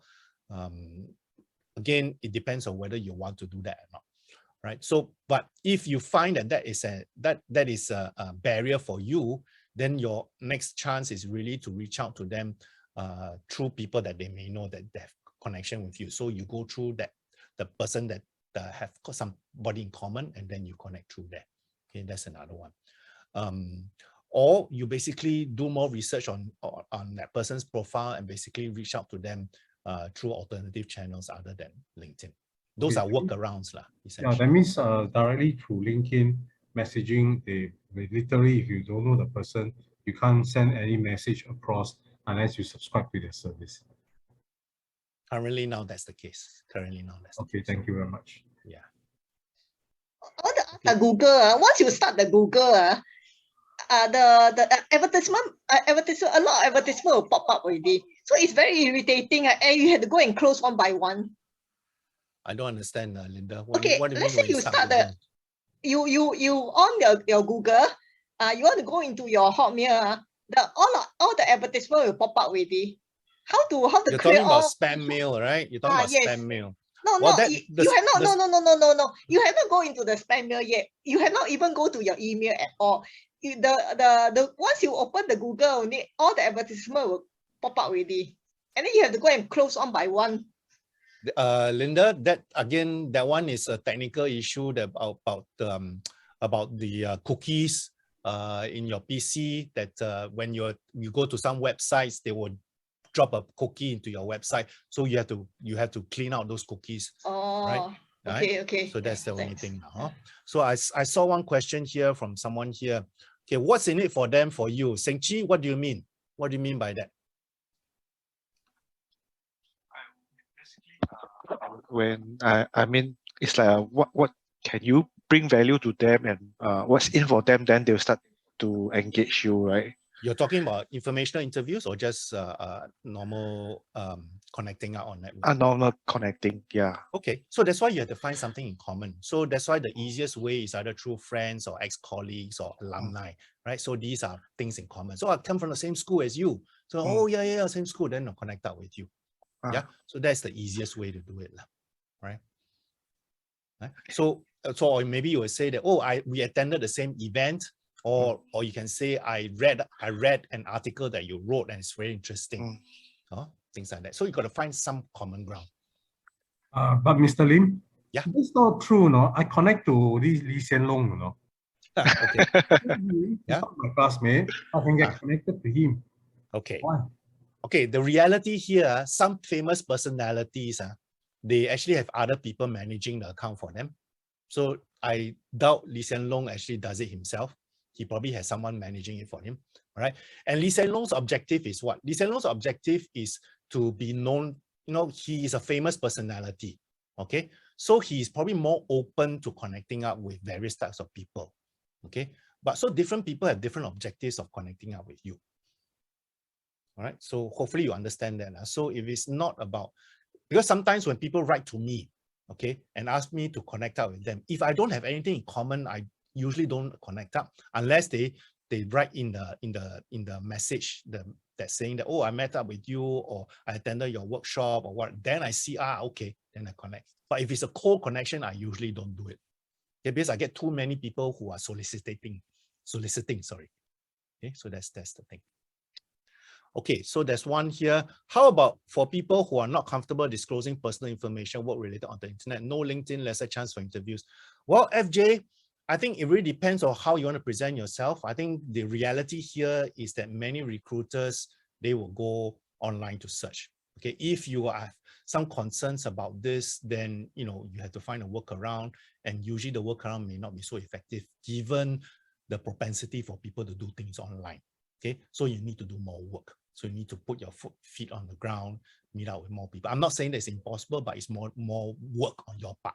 Okay, so I think you need to probably take a look at why are you concerned. All right, I'm not saying that you fully flesh out all your details, but maybe you need to think about, maybe you just share enough information so that people can get in touch with you, that people can know about you, so that you expand your reach and more opportunities come to you.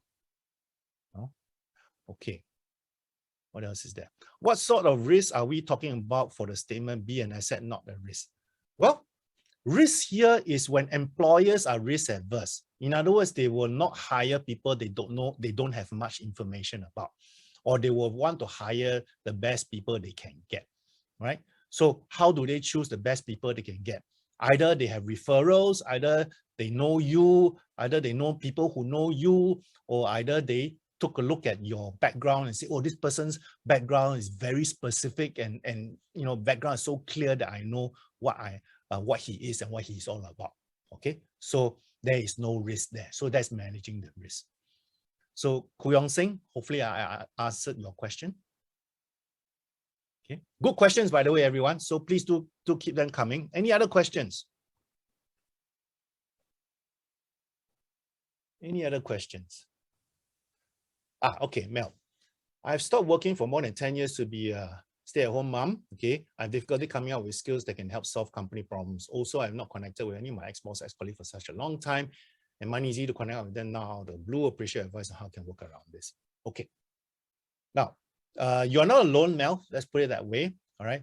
I think yours is a little bit more in-depth, which probably takes a bit more time. But I think some general comments I can make here is this. You obviously still have friends, right? So take a look at who your friends are, okay? And ask around your friends, how they can help you. But before you do that, you need to be very clear what are you looking for before you reach out to your friends and all, okay? Then you start talking about, I'm interested in this area, or I'm looking to volunteer in this area. Now, your problem is, as a stay-at-home mom, is basically someone who has not been working for a long time. So your challenge here is to make yourself relevant. Okay, so there's a lot of ways to do this. Obviously, you can go for training, or you can volunteer to get the experience that you want. Okay, those are some basic stuff. I don't know enough of your background detail in order to go into more explanation on this, but that is the gist of what you can do. I would suggest, Mel, really, you want to go and talk to a coach, whether it's WSG, E2I, or whoever. I think they can help you on that. But essentially, it needs a little bit more digging in. Is that okay? Right. Okay. Why do recruiters emphasize more on references than on individual skill set? Janani, no, I think I addressed this recently. They don't emphasize more on references. Okay. They look at both equally because both tells you different stories. Okay. The emphasis on references is telling them who else knows you and what they can say. Your skill set is telling them what skills you have to help them solve problems. So there are two different areas. Okay. All right. Is there a LinkedIn workshop? Got to ask WSG. All right. Right now, I'm not one in plan yet. Okay. All right, one question. What sort of brand should one with 30 years experience? Too much and will turn people away. Nope. 30 years experience, depending on what you're good at, what you want to be known for. I have, what now? Close to 40 years experience, okay? And I branded myself as someone who is a coach, who is someone who's a trainer. So it's possible to do that, okay? But you need to sit down and understand and go through the exercises that I went through with you and think about, how you want to position yourself. Okay, WGL, thank you so much. I will really seriously consider it since if there are more people thinking about it this way. But I want to come from a different angle. I won't say different angle in such a way that it's not effective, but I think an angle that more people can relate to. Hopefully what I've said earlier on helps as well. Okay, but thanks, WGL. Okay. Any other questions? Any other questions? Very good. Thank you, Chris. 421. Okay, so let me round this off. If you've got any more questions, I can address this in a while. So let me round this off and so that we can, for those of you who are planning to go off, can do so. All right, so this is a program that WSG has come up with. So I think I flashed this up earlier on in my slides. So hopefully, you all have a chance to go into this, right? For those of you who are not on my network, again, I invite you to connect up with me. So essentially, I've got a Facebook group where I share information about new opportunities and also career management topics. So if you want, you can help connect up with me on there. And then my LinkedIn profile is there as well. So let me put in the URLs. Let me just go to there. Oops. Okay. So that is the Facebook group. Okay, my LinkedIn profile, quite easy to remember, LIMYW. Okay, so that's one. And so hopefully you all got that. Then the other one, just want to emphasize that so far, currently now, the next workshop under WSG is on the 23rd of June. Now, this one is a very popular topic, career switching strategy. Okay, previously, I did one on a full day, and then and many people have asked me to do this. I've actually come up with an e-course, which I'll share with you later on. But on the 23rd of June, I'll be doing this on a short 2.5-hour session. So if you want, you come for that as well. Okay, so in the meantime, if you can also help me fill up the survey for this today's session. So let me give you the website URL as well. It's also in the chat box now. So if you can help me fill up the feedback form for today's workshop, that'll be much appreciated, because I think then that gives WSG an idea of what other topics we can have. All right. Now, as far as the workshop proper is concerned, that's the end. It is now 4:23. For those of you who are new to me and who would like to stay on to listen to the bonus things that I have, by all means can do so. All right. Those of you who have been with me and have heard the bonus topics already, then no need to, you don't have to stay on. Okay, you can go off. But I hope to see you again soon. All right. And if you're already connected up with me on LinkedIn, by all means, drop me a note if you've got any questions. All right. The next portion that I'm going to share with you, or those people who are interested, would be information about this particular topic on personal branding and what I'm planning to do in a while. Okay. So why don't I give you a couple of minutes to do this particular feedback form first, all right? And then we'll come back and continue with the bonus form. Okay, so now it's 4:24. So let's come back at 4:26, all right? Then I'll see you in a while. Okay.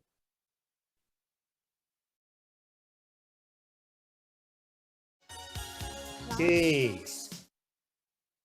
All right, so hopefully you have managed to fill up the survey. So let me go on to the last portion, which is the bonus for those of you who are new to me. All right, so essentially, the first things first. Okay, so what I'm planning to do is actually to share a copy of this video of this session, I'm recording it right now. So, but the only way I can reach out to you is if you fill this form, this survey, and then I'll be able to send this out to you. Okay, but I need you to be able to give me permission to do so by putting the red arrow. You see the red arrow here? Okay, you've got to give me the permission to do so. All right, so I'm going to share the URL in this chat box. Okay, so once you go into, excuse me, once you give me permission to contact you with and share with you the copy of the video, then next time I can also share with you other initiatives that I'm planning to do, all right, which is actually creating more new e-courses and also more workshops if WSG doesn't do it. Okay, so that's what I'm planning to do. So hopefully you are able to do that. Okay, then the other thing that I want to share with you as well is this particular thing. Okay, so I mentioned about e-course. So this was something that I developed in February. Okay, it's about career switching. Remember I told you, that I did a full day workshop on this, and then I got so much response from people about this that I decided to do an e-course. Okay, so the e-course here essentially are the components that you see there. All right, so the chapters and all. So and what I've been doing over the last few months since then. Let me just copy this first. Sorry. Last few months here is really to make this workshop available at a special price to attendees of my workshop. Okay, so here is the special pricing. So again, no compulsion. You can go in and take a look. The URL is here for that workshop. I mean, for this e-course. It's an e-course. It's not a workshop. It's an e-course. Okay, so again, there's a 30-day money-back guarantee and all that, so you can take a look at that. Again, no problem. Okay, or you can attend my workshop in June and then get a flavor of what I'm doing in this e-course itself. Okay, so that's one. Next one. So I think that's about all the only bonuses I have. But essentially, I think at the end of the day, all right, what I'm hoping to be able to give to all of you is an alternative way of actually engaging with me instead of just going through this WSG workshop. Okay, so connecting out with me on LinkedIn, on Facebook group, obviously, telling me what other topics you want by filling up the survey that I mentioned, so that I can share with you not only this video of this workshop, but also subsequent sessions that I'm planning to have. Okay. And then also, if you're keen to do the e-workshop, the e-course, then by all means, you've got that link as well. So all the other alternatives, okay? So it's not just through this WSG workshop. Is that all right? Okay. So hopefully you'll find this useful. Any other questions anybody would like to ask? I saw one here from Lai Yu Chong. How long should we write in the about section for our LinkedIn? There's no hard and fast rules, Yu Chong. It all depends on what you're trying to convey. It could be very, very long. I've seen people write very, very long, but I think there's a word limit actually. I can't remember what's the word limit. Okay. But essentially, I think what you need to do is really tell people more about the things that you don't share in the CV. Okay. Your passion, your motivation, how you help people. You can take a look at examples. You can take a look at mine. Okay, I'm not saying mine is perfect, but mine was done in particular, targeted at people, those particular types of people that I want to reach out to. Okay, so Yu Chong, hope we can do that. Chris, what do you want me to put in the chat? I'm not sure what you want me to put in the chat.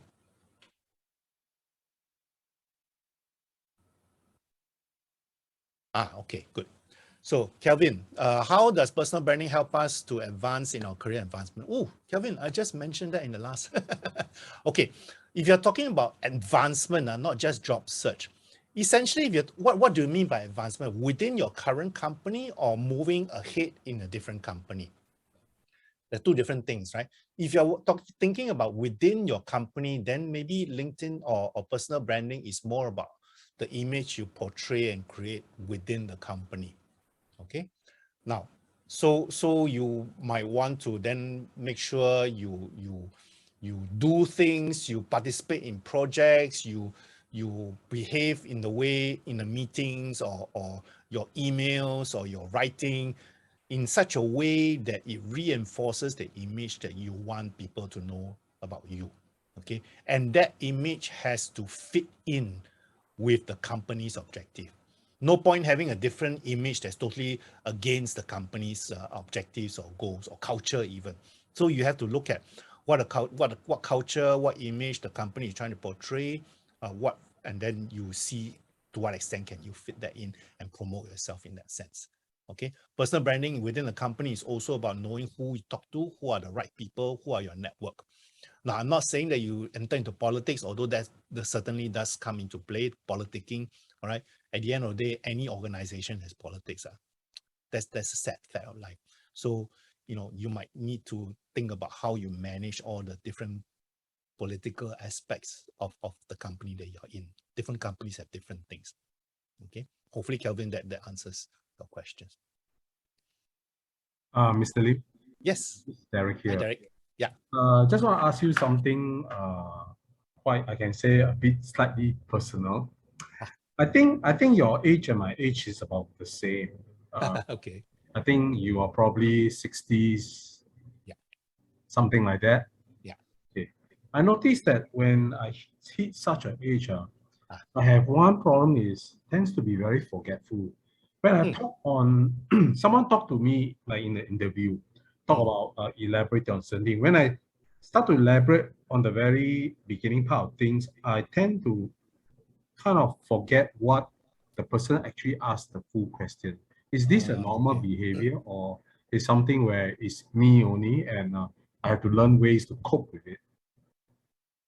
I don't know enough to say whether it's normal or abnormal, because I also tend to be forgetful. But I think, to me, the way I see it is that sometimes maybe we tend to answer the question in a very long way, and that sort of tends to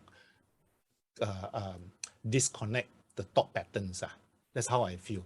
So usually what I try to do is I tend to maybe try and answer questions in a shorter way rather than long sentences or whatever. And then through the course of answering questions in a short form, then, you're engaging with the person opposite you. All right. Then, things like, for example, you say something, then either he nods or you seek clarity or he seeks clarity, then you continue on the train from there. Rafe says it's normal if you recover from COVID. Okay, I haven't got COVID, touch wood, so hopefully that doesn't. I caught it just Oh, is it? this week. Oh, okay. My whole family caught it. Started my wife 2 weeks ago. dear. Recovered, then my son caught it. Then after that, Yeah. come to me. So Okay. it's going around my whole family. So Okay. Okay. I mean, Well, once yeah. it goes round, you're 90 days free from COVID for the same Yeah. period. Okay. Okay. Well, I won't say condolences, but hopefully you get well soon. Your family get well soon. Oh, it's okay. It's not very bad. Just coughing and Okay. runny nose, and I'm on the 4th day now, feeling much better. But I still go to a polyclinic to get more medication, and it's very heavily subsidized. Yeah. So they still give you an MC for 7 days, but I don't need. I'm not working now. Yeah. I've recently come across this concept of long COVID. I don't know whether you have heard of this, right? So it's basically where the symptoms persist for a few months even after you've Yes. recovered. Yes. The thing I felt is after I caught it from the 2nd or 3rd day onwards, I tend to feel tired easily. Yeah. So that's part of it. I sleep early because I used to sleep around 12:30, 1 o'clock in the morning. Yeah. Yeah. Now I sleep at about 11 or 10:30, and it's much better. Okay. So I think coming back to your original question, Derek, I mean, I'm not a medical person, so I don't know whether the symptoms are related or not, but I think because I have this problem when the interviewer asks something, then start to talk, and something stray off course. Yeah. And so I consider myself a bit lucky because last week I had 2 companies interviewing me, Okay. and Congratulations. both are into the one of them is second interview, one of them is Ah. third interview, and then I'm scheduled for the next second interview on the 31st. I have to do a presentation for them. Okay. Understand. So I mean, first of all, congratulations. I think thanks. that's a good thing. Keeping my finger crossed. Yeah, but I mean, the way I see it here is that I think this applies even if you're not forgetful or whatever, is that my basic technique here is really to answer in short ways rather than long sentences and long discussions. Then seek clarity to the interview, saying, is that what you mean? You are correct, because I think the other participant, her voice very prominently, Linda. She attended yesterday also. I can hear from her voice, unique voice. And yesterday we attended one from Dr. Fong, Chris Fong. Yeah. He also said that in the interview, you just talk one word first. Give a Okay. action word that gives you strong impression. Then after that, you follow by descriptive a little bit. Okay. I mean, I think you are also one of my favorite. I try to attend all your sessions. Oh, thank you so much. Yeah, because, and actually WSG coach, I'm not saying that no good. I have a coach since last year, and almost nearly coming to a year. She's not of no help to me, and now she says, she asked me, can I close your case? Oh, okay. So Sorry to hear that. I mean, Yeah. if you close it, just refer me back to the other 2, Maximus or the other one. Yeah. Much yeah. better. Yeah, I think So, you should ask for I'm that. okay because life is such that you for me, I don't have a smooth career because every few months to a year I will get out, and after that go on again. And I work in the medical industry, and I Okay. see life and death. So Okay. I think at the end of the day, whatever things we go through in our career life, it's the ability to bounce back that is more important. yes. So I think all of us needs to learn about how can we bounce back, the resilience factor. Don't get down by whatever setbacks we have. I think being a human being, when you bounce back, you want to ensure such things don't happen to you again. You become more resilient. You learn to be better, to how to avoid this. And then that is what is very important when, like people say, when you fall down, you must know how to get up yourself. True. That's what I should tell across to everyone, because life is not a bed of roses. No way. Thank you so And much. when you hit a certain age, it's a bit difficult because a lot of the companies here, considering your age, is almost the limit now. So what are you going to do next? So maybe I have to talk with you to share some experience how to be a career coach. We can talk offline. We can talk offline. Yeah. Oh, by the way, I saw a comment from BN Tan. I'm afraid the e-course is not payable by Skills Future Credit. Sorry about that. Okay. So I'm conscious of the time. It's now almost 4:40. I think I don't want to keep everybody back because I think it's overdue now. So those of you who have no questions or prefer to go offline, by all means do so. I wish you all the best of luck. I hope to see you in the next workshop or maybe online and all through my sharing and all. So, you know, but short message today, hopefully you found it useful enough that you can action upon the things that I've talked about, and then hopefully you can move forward from where you are in that sense. Okay, so yeah, thank you very much, Mr. Lim. Very good. Thank you. Thank you, Derek. And I like your Zoom presentation. Very good.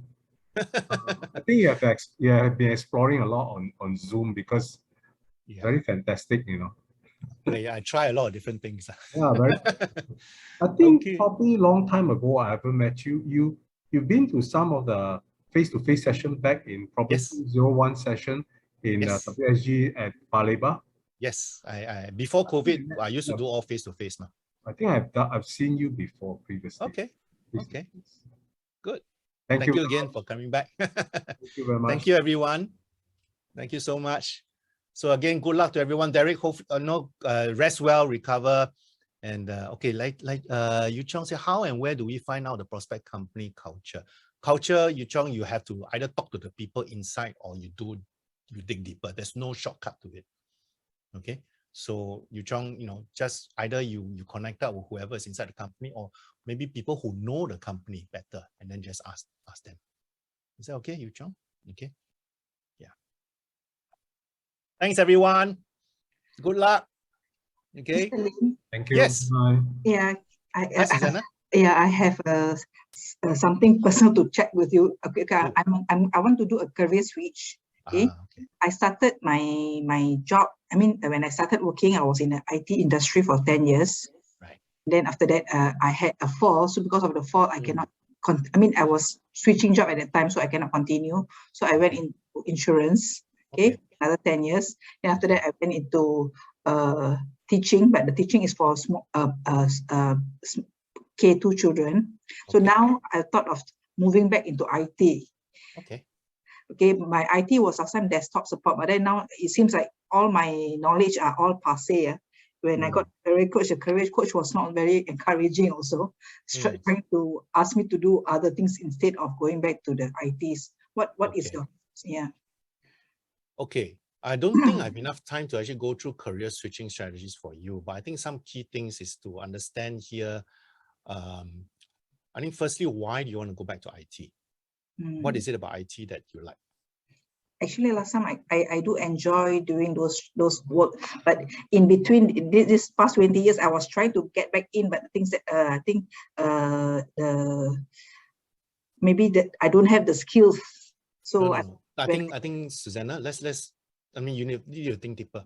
What exactly do you like about IT? It's not. I mean, you got to be very specific about this. What do you think it is? Because last time I was doing desktop support, I do enjoy that job. Okay. What is it about desktop support you like? I can do the troubleshooting and doing the work. Yeah. Okay. And then, so you like troubleshooting, you like analyzing things, yes. You like problem solving. Yes. Are you interacting with people? Yes, I do. Okay. You interact with people face to face or through online or what? I do both. Okay. So because I support overseas users well. So for those it's on the telephone. Yeah. Understand. So those are troubleshooting, problem solving, interacting with people. You know, what other jobs have got the same nature? What do you think? Or maybe you don't have to answer me right now. Think about this. What other jobs allows you to do the same activities? The thing that can top of my mind right now would be things like customer service. Okay. Top of my mind right now could be, for example, I know someone who's working in IHIS. I don't know whether you know about IHIS. It's an IT company providing for medical organizations. They have people in there who are working as a desktop support as well. Okay.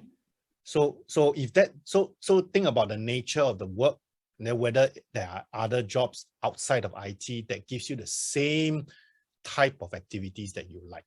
Okay, so that's one. Secondly, if you still insist on going back to IT with that job, then you have to start thinking, where's your skills gap? What are you trying, what are your skills gap? How can you plug the skills gap? Okay, is it about systems? Is it about the new technologies? Those things are learnable. So what course can you go on, right? Then the other thing that I would think about here would be, you know, if you are still in contact with your ex-colleagues in the IT industry, because IT is quite large, but usually the people know each other in the IT industry. So because I was in IT before, so I know. So are there people in the industry that you're still in touch with that can give you some ideas about possibilities, opportunities, or maybe they know people who know some of these things? Talk to those people. So that's where the networking comes in.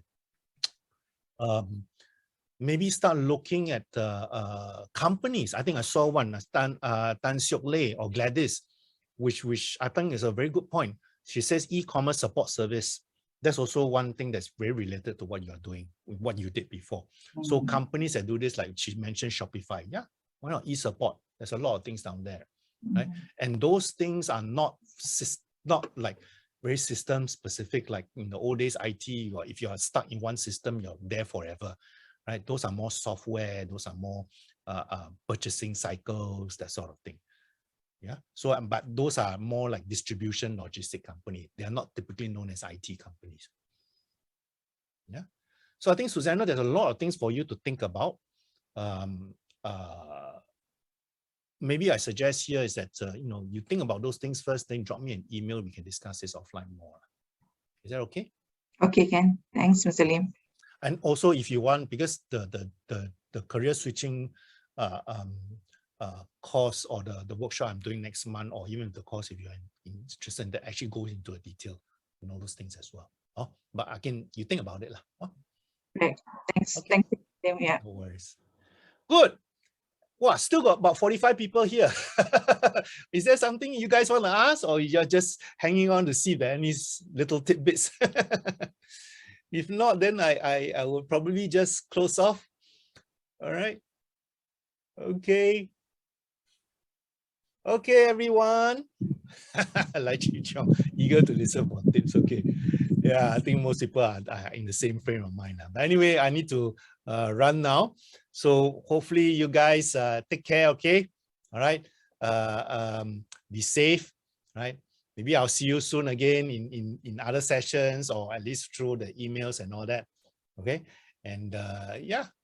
Well, stay care, safe. everyone. Thank you so much. Bye bye. Thank you. Bye bye. Thank you, everyone. Thank you. Bye bye.